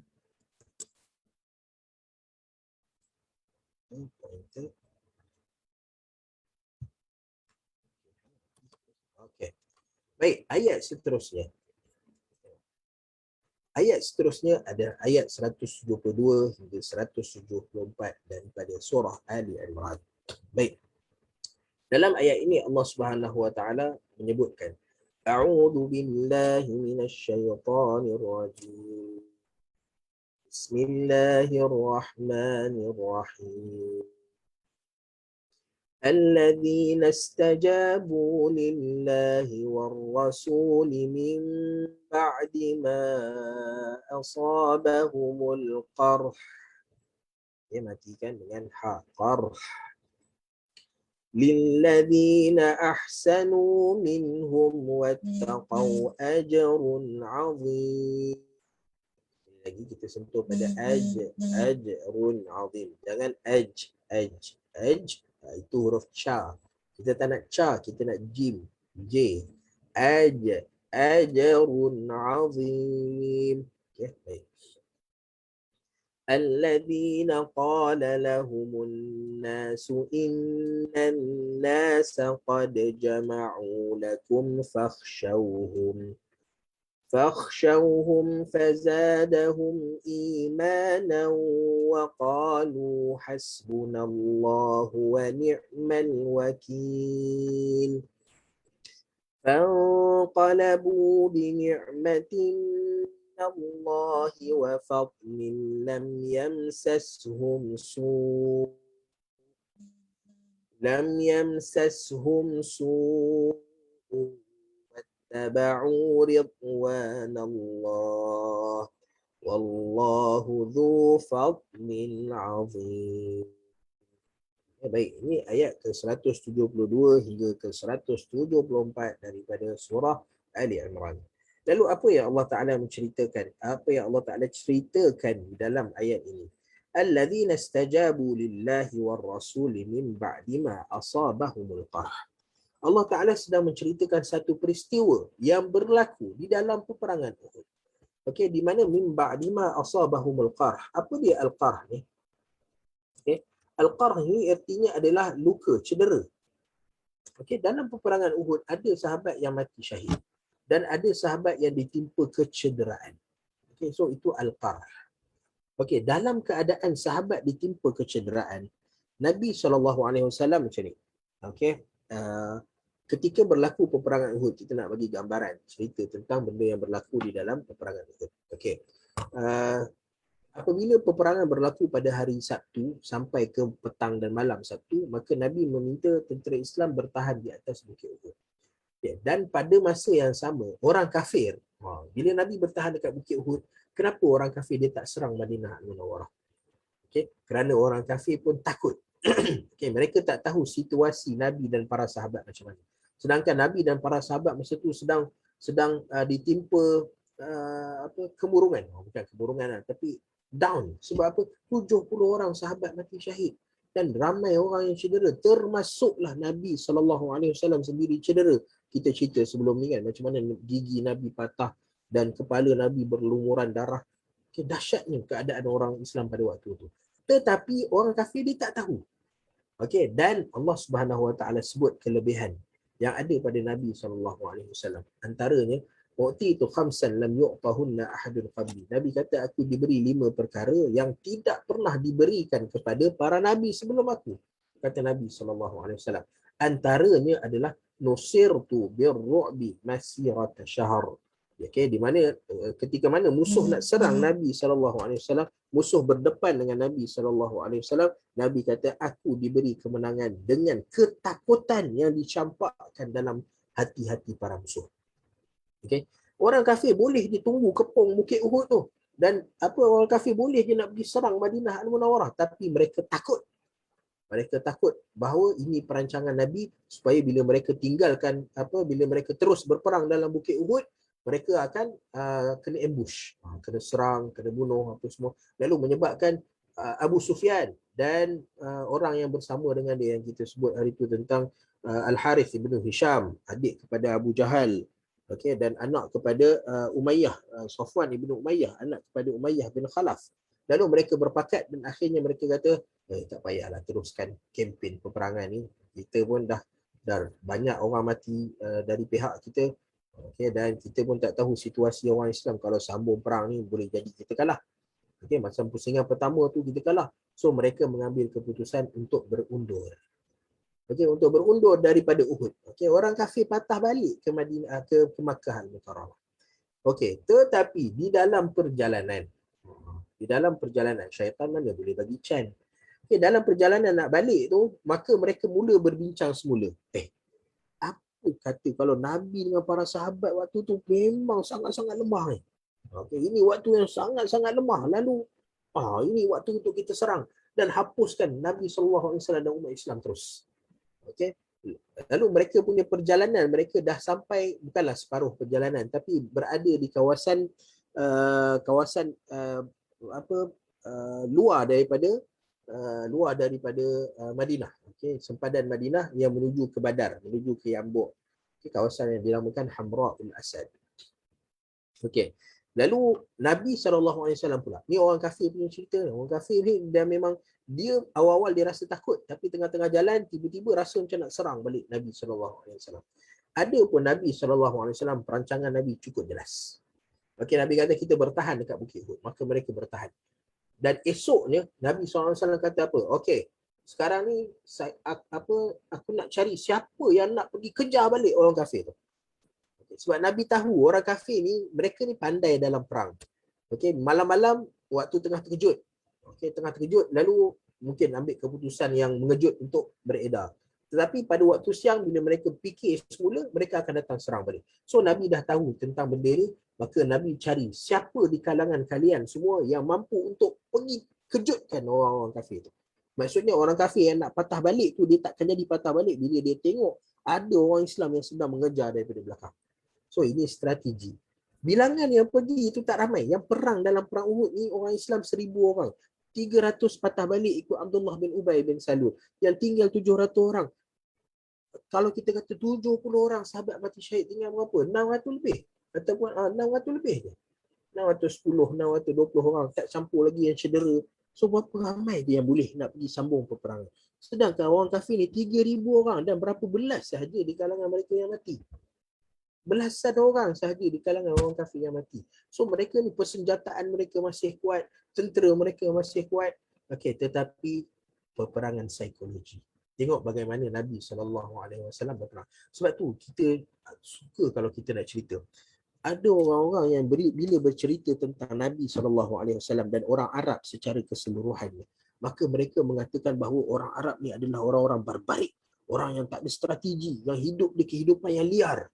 Tapi bila kita tengok Nabi SAW sejak bermula daripada hijrah lagi, Nabi SAW cukup merancang. Kalau kita tengok Nabi nak keluar pergi ke Madinah, tapi Nabi tak keluar ikut jalan pergi Madinah, Nabi turun ke selatan dulu. Sebab apa? Nak mengaburi mata orang kafir, supaya orang ingat bahawa Nabi lari ke selatan. Nabi bukan pergi ke Madinah, tapi Nabi ikut selatan dan kemudian Nabi belok pergi ke kawasan Sawahil, kawasan tepi pantai. Sebab tepi pantai ini boleh menghilangkan jejak. Menghilangkan jejak dan menghilangkan bau. Bau kawasan tepi pantai ini, bau pasir, bau pantai dia kuat. Menyebabkan bau Nabi, bau makanan, kesan-kesan orang bermalam dekat satu tempat tu semua hilang. Dan pada masa yang sama, Nabi dan Abu Bakar As-Siddiq telah menyiapkan Asma bintu Abu Bakar akan keluar menghantar makanan. Dan ada Amir ibnu Fuhairah akan bawa kambing-kambing untuk tutup jejak langkah, kesan-kesan kuda dan unta semua, binatang tunggangan Nabi SAW hilang jejak dia. Dan Nabi SAW upah seorang lelaki untuk tunjuk jalan. So ini perancangan. Dalam perang Badar mereka merancang. Dalam perang Uhud mereka merancang. So Islam adalah agama perancang. Agama yang merancang. Bila kita nak buat sesuatu, mesti ada planning. Kalau tak ada planning, maka dipanggil sebagai ashwa'i. Kita buat secara kucak-kacir. Tak ada. Sebab tu ada satu pepatah yang kata al-haqqu bila nizam yaghlibuhul batilu binizam. Kebenaran yang nak disampaikan tanpa ada perancangan. Datang macam contoh, saya bagi contoh. Arab Saudi, ni menarik. Arab Saudi dia pernah buka pusat dakwah dekat Jepun. Johor. Arab Saudi pernah buka pusat dakwah dekat Jepun. Tapi pusat dakwah tu tak sampai setahun dia boleh bertahan. Sebab apa? Sebab orang Jepun, dia punya sikap dia adalah lembut, tunduk, cakap pun lemah lembut. Kan tengok gaya-gaya dia orang semua bercakap kan. Nampak kelembutan pada mereka. Tapi Arab ni sifat dia apa? Semangat. Sifat dia bercakap dengan nada suara yang tinggi. So orang jadi takut nak pergi pada pusat dakwah Arab Saudi. Menyebabkan pusat dakwah tu terpaksa ditutup awal. So itu tanda perancangan tak ada. Sebab tu benda-benda yang boleh berjaya ni dia ada study dulu. Dia ada study nak buat highway pun kena ada study. Nak buat apa benda, hatta nak membina negara sekalipun, nak merancang keluarga sekalipun, kita nak anak kita jadi macam mana, perlukan kepada perancangan. Sebab tu sebelum berkahwin Nabi kata apa? Sebelum dapat anak Nabi kata apa? Takhayyaru linutafikum. Kamu nak letak air mani, kamu pergi cari dulu suami kamu jenis macam mana, isteri kamu jenis macam mana, barulah kamu boleh dapat. Barulah perancangan tu ada. So perancangan tu bermula daripada awal lagi. So Nabi SAW merancang dengan para sahabat untuk bertahan dekat atas Bukit Uhud. Dan Nabi nak mereka duduk kat Bukit Uhud atas tu sebab apa? Nabi tak nak ada gangguan langsung daripada orang kafir Quraisy. Nabi nak semua tentera Islam berehat dekat situ. So orang kafir dia nak bising, dia nak buat apa kat bawah kan, dia tak boleh naik. Sebab apa? Mereka kalau naik akan kena baling batu lah, akan kena pedang lah, panah lah. So mereka tak nak naik. Menyebabkan Nabi kata rehat. Para sahabat semua rehat. Orang tak tahu apa perancangan Nabi SAW. Lalu keesokan harinya Nabi SAW kata apa? Siapa nak pergi kejar, halau orang kafir Quraisy. So ini peperangan psikologi, supaya walaupun bilangan yang pergi tu 10 orang, tapi dengan naik kuda, dengan debu dia, dengan semangat yang ada, menyebabkan orang-orang tu semua moral dia down. Orang-orang kafir bila tengok benda ni nampak macam, tentera Islam masih bersemangat lagi nak perang, cabut lagi je lah. Itu yang Nabi SAW nak tunjukkan. Kalau kita duk bangga dengan Tun Perak contohnya kan, kita ada apa, berita sejarah Tun Perak, macam mana dia menyalakan obor yang banyak dekat tepi pantai untuk menakutkan tentera-tentera Siam yang datang nak menyerang Melaka. Okey, ataupun tentera-tentera Portugis yang datang nak menyerang Melaka. Okey, menyebabkan mereka lari, tak jadi nak serang Melaka kerana peperangan strategi, peperangan psikologi. Okey. Lalu Allah Subhanahu Wa Taala menyebutkan kat sini, alladzina istajabu lillahi war rasul min ba'di ma asabahumul qarh. Ada di kalangan para sahabat yang terus menyahut panggilan Nabi. Wahai Rasulullah, aku sedia. Wahai Rasulullah, kami sedia menyambut seruan Nabi SAW. Siapa nak kejar musuh balik? Lilladzina ahsanu minhum wattaqau ajrun azim. Lalu Allah Subhanahu Wa Taala sebutkan bahawa sesiapa yang melaksanakan benda tu, dia adalah antara orang-orang yang telah melakukan ihsan. Okay, ihsan adalah kedudukan tertinggi yang Allah Subhanahu Wa Taala letakkan. Kan apa, bila Jibril datang jumpa Nabi SAW, tanya pasal iman, tanya pasal Islam, dan yang paling tinggi tanya pasal ihsan. Lalu Allah Taala kata, orang-orang yang telah menyahut panggilan seruan Nabi SAW ni, mereka adalah ahsanu. Mereka telah melakukan sesuatu yang ihsan. Mereka tergolong di kalangan orang-orang muhsinin. Wattaqau, dan mereka adalah orang yang bertakwa pada Allah Ta'ala. Tengok pujian Allah Ta'ala kepada golongan yang pergi kejar balik musuh pada peperangan Uhud. Dan bilangan mereka hanyalah, kita tengok nanti dalam bila menceritakan tentang sebab turun ayat ini. Ajrun azim. Allah Ta'ala sediakan bagi mereka ajar, ganjaran, pahala yang besar. Okay. Alladzina qala lahumun nas innan nasa qad jama'u lakum fakhshawhum. Lalu mereka ini, okay, bila mereka nak pergi serang, lalu ada orang yang cucuk-cucuk mereka. Okay. Ada orang kadang-kadang dia cucuk ni bukan sebab mereka tak suka, tapi kerana mereka bimbang. Okay, bimbang keselamatan. Okay. Apabila kumpulan yang menyahut panggilan Nabi SAW ni nak bergerak pergi ke musuh, maka ada di kalangan orang Islam dia kata, musuh-musuh ni dah dengan bilangan yang banyak ni, dia ready je untuk jumpa kamu tu, so tak payahlah pergi. So ayat ni keluar kerana kebimbangan. Okay. Kebimbangan daripada seorang sahabat kepada sahabat yang lain. Okay. Kenapa nak kena pergi dengan bilangan yang sedikit, lepas tu nak berhadapan dengan musuh yang banyak, yang bilangan dia masih ribuan orang. Okay. Fakhshawhum, takutlah pada mereka. Okay. Janganlah buat benda macam ni. Tapi tengok ciri orang yang beriman pada Allah Ta'ala. Mereka menyahut panggilan Allah Subhanahu Wa Taala dan mereka menyahut panggilan Nabi SAW.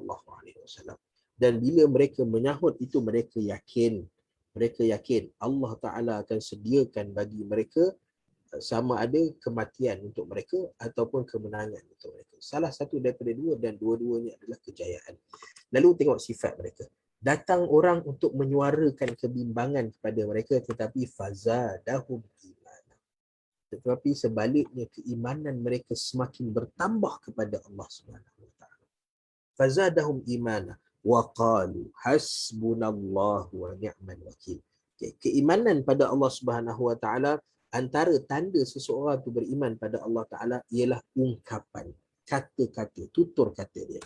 Apabila dia berjaya mengucapkan ayat seperti mana ucapan para sahabat Nabi pada waktu itu, hasbunallahu wa ni'mal wakil. Cukuplah bagi kami Allah Ta'ala sebagai penjaga kami. Allah Ta'ala sebagai pemelihara kami. Allah Ta'ala akan menentukan keadaan kami menang atau kalah. Hasbunallah wa ni'mal wakil. Cukuplah bagi kami Allah wa ni'mal wakil, dan dia adalah sebaik-baik tempat kami bergantung harap. Tawakal. Wakil adalah tempat bergantung harap, tempat kita bertawakal. Hasbunallah, ini adalah benda yang paling besar. Benda yang paling besar. Okay, sebab apa? Sebab kadang-kadang dalam dunia ni dia ada sesuatu yang dinamakan sebagai sebab. Okay, sebab. Okay, kita yang sakit, kadang-kadang sebab sembuh kita adalah ubat doktor. Betul tak? Okay. Kita yang tak ada ilmu, sebab yang menyebabkan kita dapat ilmu adalah tok guru kita, sekolah kita. Okay. Lalu menyebabkan, bila kita dah terlalu bergantung kepada sebab, bila sakit je makan ubat, bila sakit biasa pun kita makan ubat tahan sakit. Dan menyebabkan kita rasa bahawa ubat tahan sakit inilah yang menyebabkan kesakitan kita kurang. Doktor inilah yang menyebabkan kesakitan kita sembuh, penyakit kita sembuh. So ini adalah satu perkara yang mengurangkan keimanan pada Allah Ta'ala. Okay? Kalau kita ungkapkan ayat tu, ungkapkan aku sihat ni sebab doktor ni lah. Kalau tak ada doktor ni memang tak sihat aku. So ayat-ayat itu adalah ayat-ayat yang mengurangkan keimanan. Mengurangkan kesempurnaan iman. Okey, dan lebih dahsyat lagi kalau dia betul-betul yakin bahawa doktor ni lah yang sembuhkan dia. Itu adalah kekufuran. Okey, itu adalah syirik pada Allah Ta'ala. Okay, tapi kalau dia ungkapkan ayat sambil dia yakin bahawa Allah Subhanahu Wa Ta'ala lah yang menyembuhkan dia. Tetapi ayat dia adalah ayat kalau tak ada doktor ni, maka aku tak akan sembuh lah ni. So ayat-ayat itu adalah ayat yang mengurangkan keimanan, kesempurnaan iman. Maka cukuplah ucapkan seperti mana para sahabat ucap, hasbunallah, cukuplah bagi kami Allah Subhanahu Wa Ta'ala yang akan jaga kami, yang akan buat apa sahaja pada kami, cukup pada kami Allah Ta'ala, dialah sebaik-baik tempat kita bergantung harap. InsyaAllah ini kesempurnaan iman para sahabat. Fanqalabu bini'matin minallah wa fadli. Lalu mereka pulang. Fanqalabu. Diorang keluar pergi kejar musuh dan kemudian fanqalabu. Mereka balik semula. Bini'matin minallah. Dengan nikmat daripada Allah Ta'ala. So nikmat apa? Diorang keluar nak pergi kejar musuh. So musuh lari. Bila orang kafir dia nampak 60-70 orang para sahabat ni datang kejar mereka, maka mereka cabut lari, bertempiaran lari balik ke Makkah Al-Mukarramah. Lalu Allah Ta'ala kata fanqalabu bi ni'mah. Mereka kembali dengan nikmat. Nikmat apa yang mereka bawa balik? Minallah, daripada Allah Ta'ala. Wa fadlin, dan kelebihan. Kelebihan apa yang mereka dapat? So benda ni semua diceritakan di dalam sebab turun. Nanti kita tengok. Lam yamsashum su. Allah Ta'ala kata dekat sini pun Allah Ta'ala dah terangkan antara bentuk nikmat dan kelebihan ialah lam yamsashum su. Mereka tidak ditimpa dengan su, benda-benda buruk, benda-benda yang tak elok. Tidak ditimpakan kepada mereka. Wattaba'u ridwanallah, dan mereka ini mencari ataupun jalan yang mereka lalu adalah jalan yang kepada redha Allah Subhanahu Wa Ta'ala. Lam yamsashum su, ini nikmat yang paling besar. Anugerah yang paling besar, antara anugerah paling besar Allah Ta'ala pada kita adalah Allah Ta'ala selamatkan kita daripada keburukan. Kadang-kadang ada orang bila dia rasa aku ni tak kaya lah, so Allah Ta'ala tak sayang pada aku. Tapi perasan tak, dia tak kaya tapi pada masa yang sama dia tak ada penyakit. Pada masa yang sama dia tak ada kerunsingan nak bayar hutang. So dia tak ada benda-benda yang membebankan kepala dan bahu dia. So ini adalah anugerah Allah Subhanahu Wa Ta'ala. Dia tak pandai, tapi pada masa yang sama orang datang minta pandangan dia, dan dia tidak pernah dibebankan dengan kerja-kerja yang dia tak tahu nak buat. So itu anugerah daripada Allah Subhanahu Wa Ta'ala.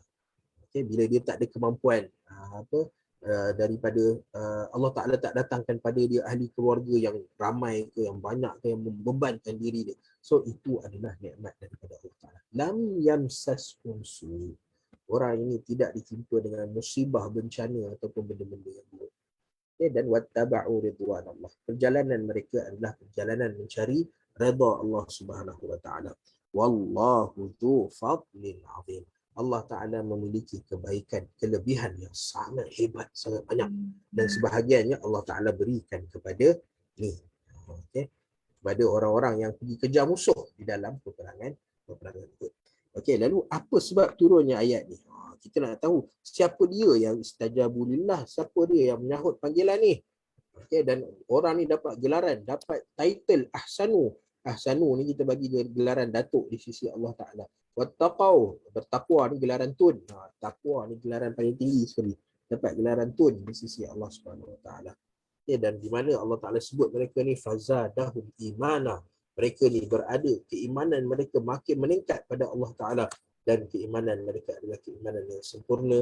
Lalu Allah Ta'ala bagi anugerah. Apa anugerah yang Allah Ta'ala bagi pada mereka? Mari kita tengok pada sebab turun ayat ini. Baik. Apa sebab turun ayat ini?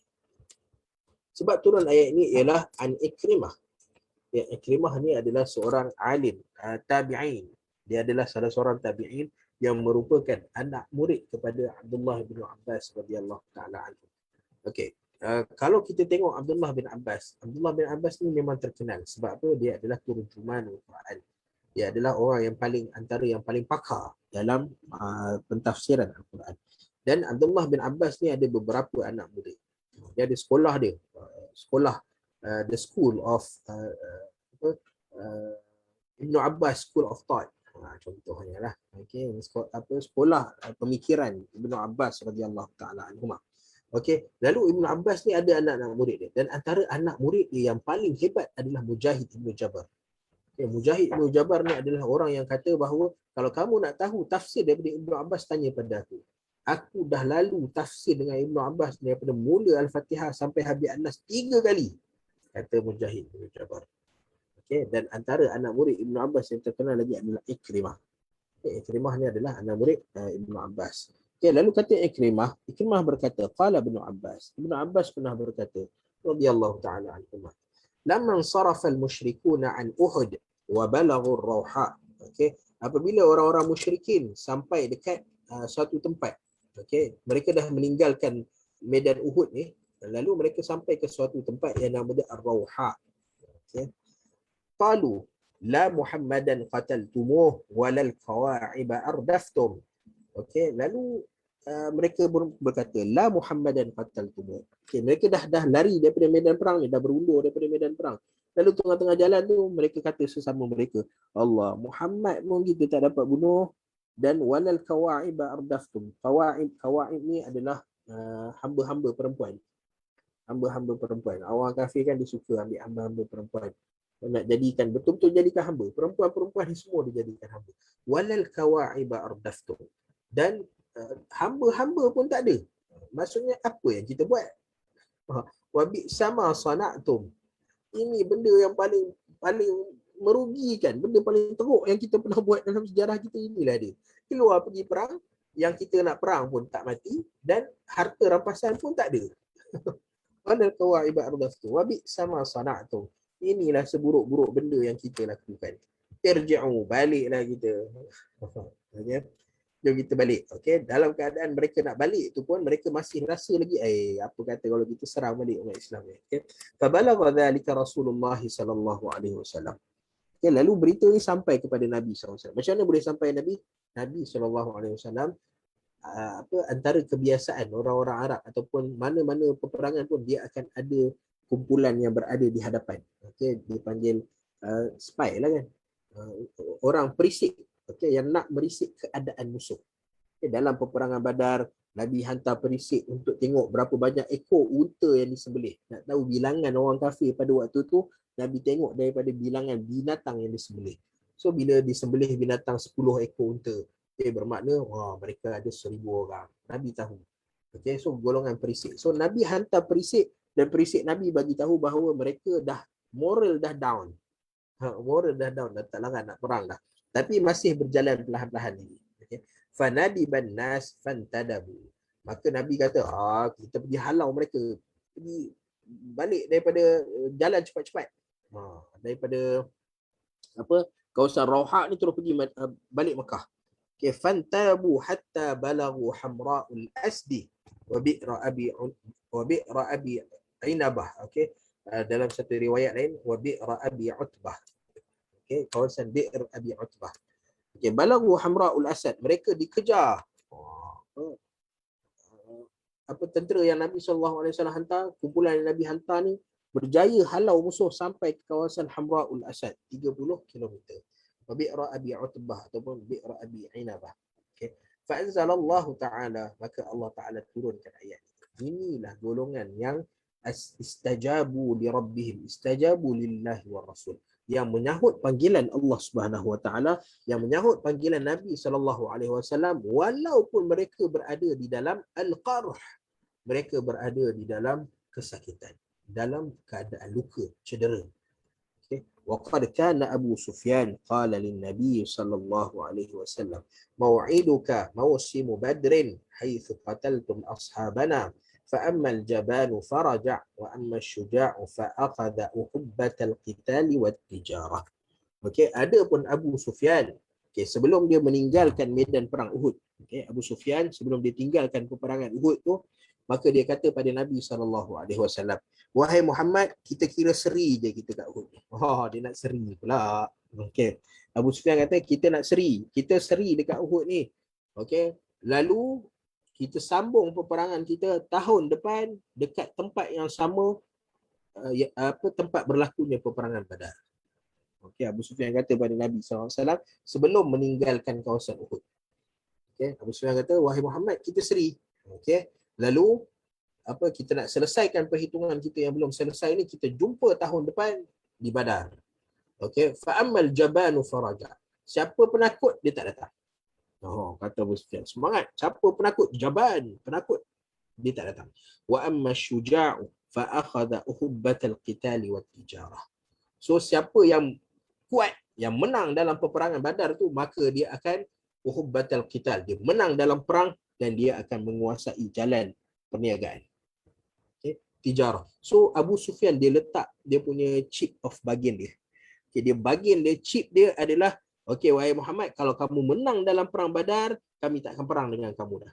Wahai Muhammad, kalau kamu menang dalam Badar ni, perniagaan, jalan perniagaan ni milik orang Islam. Okay.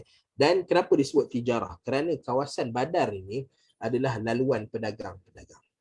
Okay, kawasan Badar adalah laluan pedagang-pedagang. Sebab Badar ni adalah laluan antara Makkah dan Madinah dan dia berhampiran dengan laut.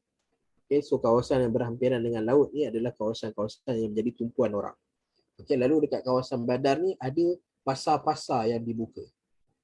Okay, maksudnya dia adalah kawasan tumpuan perniagaan. Orang akan datang kat situ, orang berniaga dekat situ. So Abu Sufyan kata, kami takkan kacau kawasan ni, kamu ambil.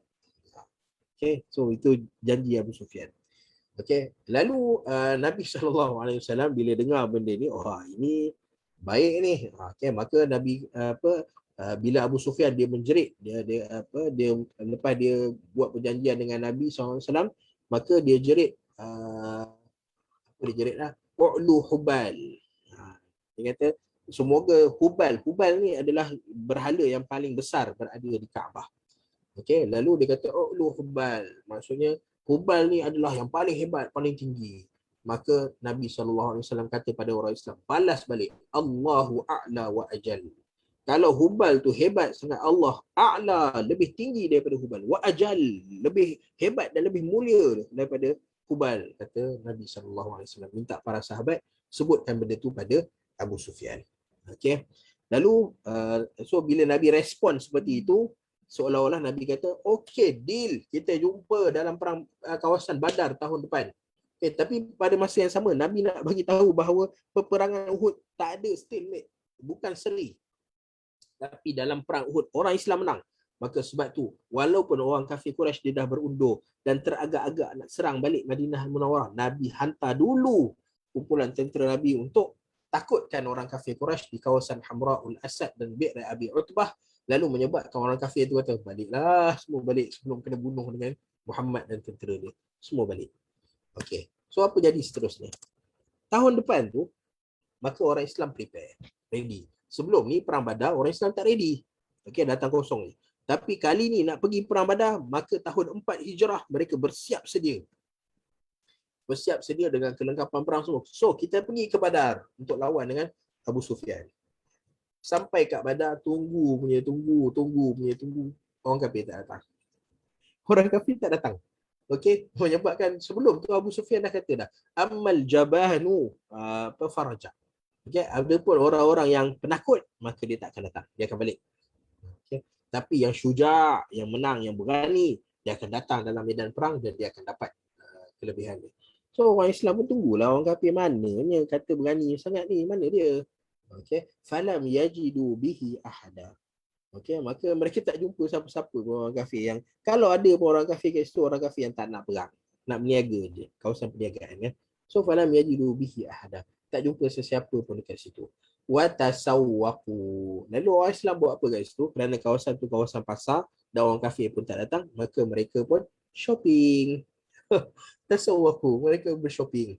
Dan orang Islam pada waktu itu dapat menguasai kawasan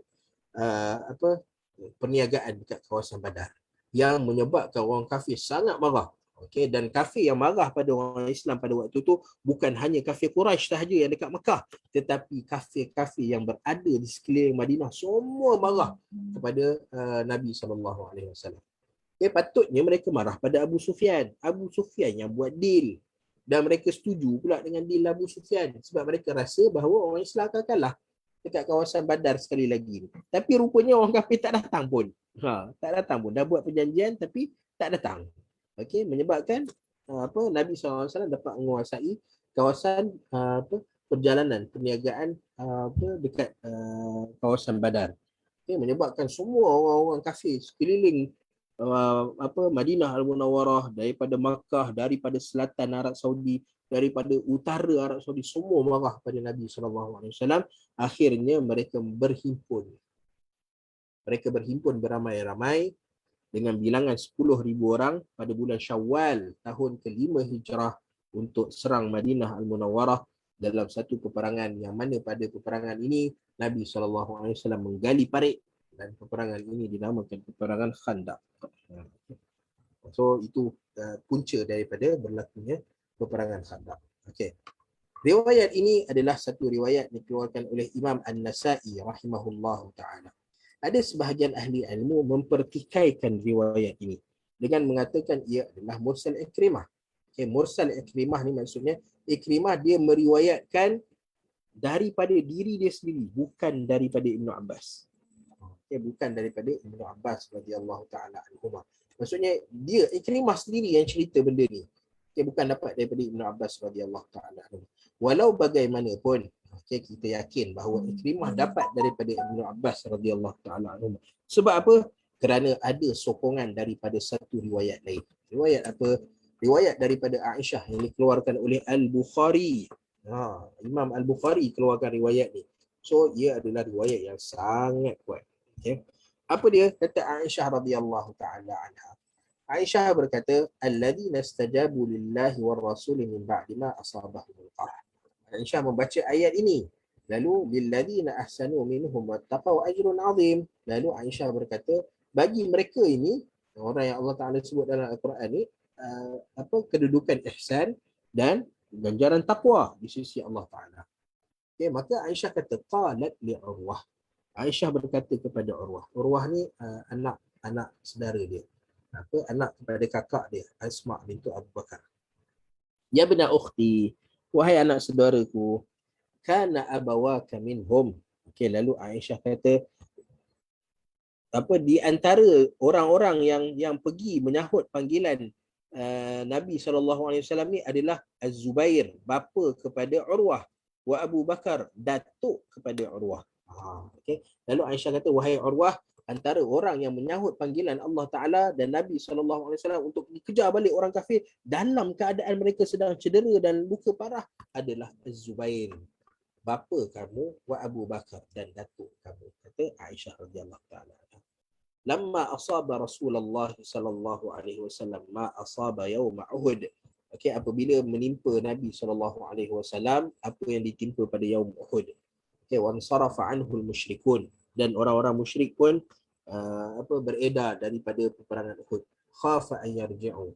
Dan orang musyrik, orang-orang kafir pada waktu itu takut untuk teruskan peperangan, untuk teruskan kempen. Walaupun bilangan mereka ramai, walaupun mereka baru dapat bunuh 70 orang Islam, tetapi ketakutan yang ada dalam diri mereka. So ini yang perlu ada. Kenapa orang kafir ni takut pada orang Islam? Orang kafir takut pada orang Islam kerana ada satu benda pada orang Islam yang kita hilang pada waktu. Apa dia? Izzah. Kita rasa mulia dengan agama kita. So bila kita berdepan dengan orang, kadang-kadang orang sebut nama kita bila kita keluar pergi UK ke, pergi US ke, pergi hatta kat negara-negara Islam sekalipun, kita pergi Turki ke, kita segan orang panggil kita dengan nama Islam kita. Okay. Hatta kita tukar daripada nama Fatimah, nama sedap, nama anak Nabi SAW. Oh, nama saya bukan Fatimah, nama saya Tin. Please call me Tin. Okay. Okay. So nama Muhammad. Muhammad tukar, please call me Mehmet. So kita hilang izzah. Pada nama pun kita malu orang panggil nama kita dengan nama Muslim. Pakaian kita pun kita malu nak kata kita Muslim, pakai tudung. Ni dekat France ni kita pun pakai ni lah sikit, apa, buka sikit, nampak jambul apa semua. Kena ikut trend semasa.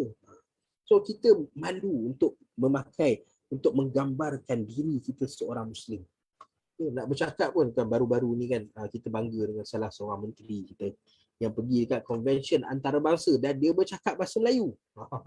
Dia bercakap bahasa Melayu, benda yang sebelum ni orang segan nak bercakap tentang benda tu. Tapi dia mula dengan Assalamualaikum, Alhamdulillah, wassalatu wassalamu Rasulullah dengan ayat Al-Quran.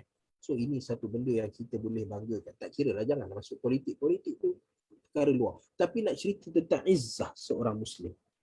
Izzah kita seorang Muslim dengan adanya izzah. Kenapa orang tak berani nak kacau Erdogan contohnya, Presiden Turki. Kenapa orang tak berani nak kacau Erdogan? Sebab izzah dia pada Islam. Orang buat apa pun dia berpegang dengan izzah. Awal-awal bila dia pegang, kalau tengok sejarah dia masa dia menang pilihan raya, AKP menang pilihan raya yang awal dulu, tahun bila? 98, 99. Tahun 2000 lebih dia menang. So awal-awal masa dia menang tu, bayangkan betapa banyak ancaman yang dapat pada dia.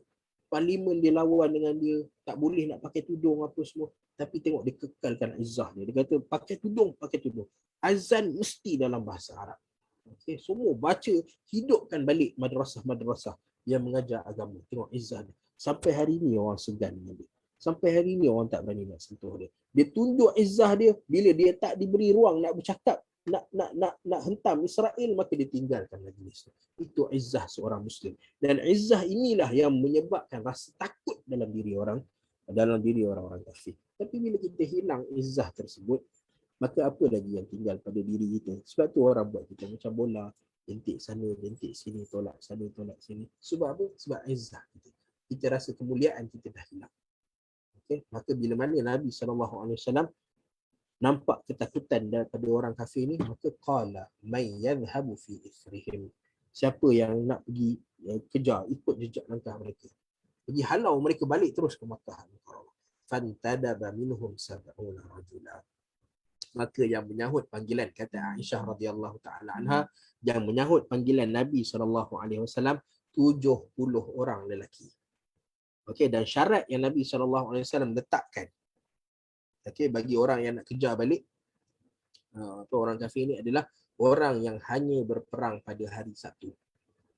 Okey, pada hari Sabtu tu 700 orang. Tapi pada hari Ahad tu dah ada orang lain daripada Madinah datang untuk bagi support, bagi sokongan kepada Nabi SAW. Tapi Nabi kata yang hanya boleh pergi serang musuh ni adalah orang yang berperang semalam sahaja. Okey, maka 70 orang daripada orang yang berperang sebelum ni pergi kejar musuh-musuh dan akhirnya musuh berjaya dihalau pergi balik ke Makkah Al-Mukarramah. Maka kata Aisyah, kana fihim Abu Bakrin wa Zubair, dan di antara 70 orang itu adalah Abu Bakar As-Siddiq dan Az-Zubair. Nampak ini kehebatan mereka, golongan para sahabat yang mana Allah Taala puji mereka, radhiyallahu anhum wa radwan. Allah Taala redha pada mereka dan mereka redha pada Allah Subhanahu wa taala. Wallahu taala. Kita stop pada ayat ni dulu. Kita akan habiskan ayat selepas ni, masya-Allah panjangnya, 180 sampai 186. Ini memang kasih Quran betul ke ni. 180 sampai 186, yang mana sebab turunnya pendek je. Okey, sebab turunnya pendek je, tapi ayatnya panjang. Sebab apa? Kita akan tengok nanti kenapa ayatnya begitu banyak. Ya, Allah Ta'ala ceritakan tentang satu sebab turun yang sangat pendek berkenaan dengan Abu Bakar As-Siddiq radhiyallahu ta'ala anhu.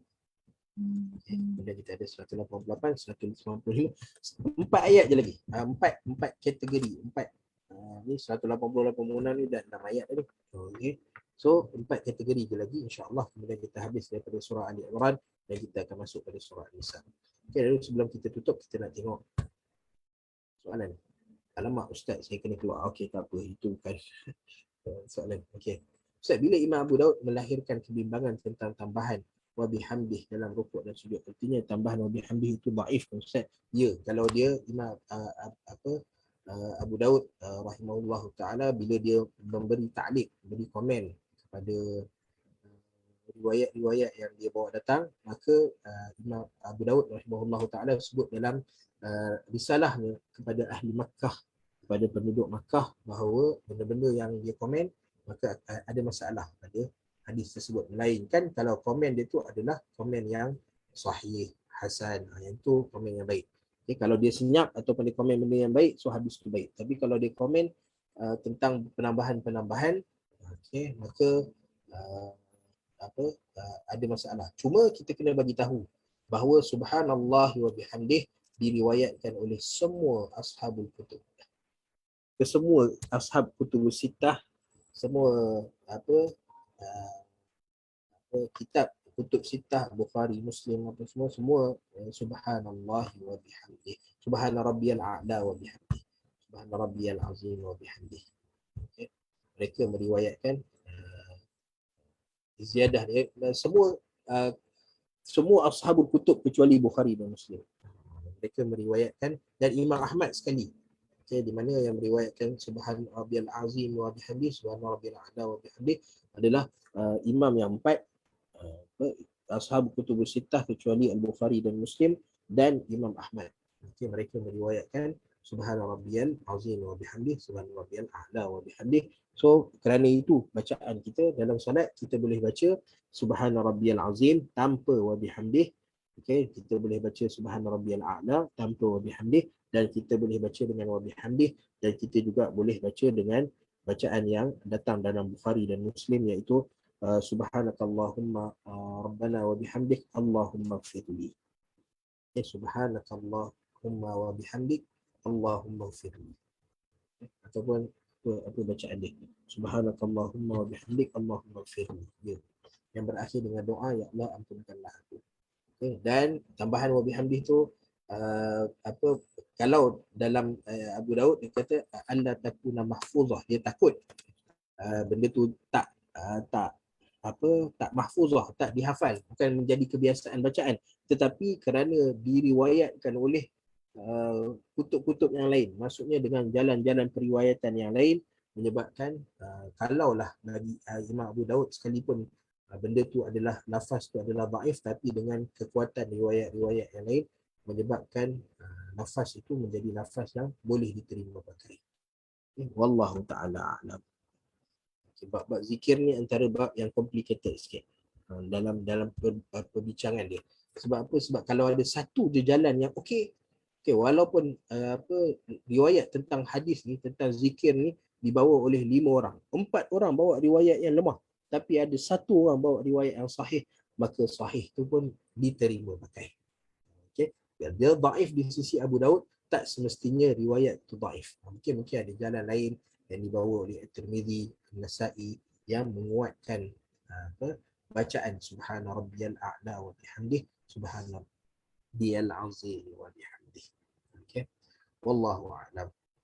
Okay. Sebab tu dalam solat, dalam solat bila kita baca bismillahirrahmanirrahim, dalam riwayat-riwayat diriwayatkan oleh kutubus sittah, ashabul kutub ni, semua baca apabila Nabi memulakan solat, Nabi tak baca bismillahirrahmanirrahim. Okay. So kenapa kita baca bismillahirrahmanirrahim dengan suara yang kuat? Imam baca dengan suara yang kuat kerana ada satu hadis sahih datang daripada Abu Hurairah radhiyallahu taala.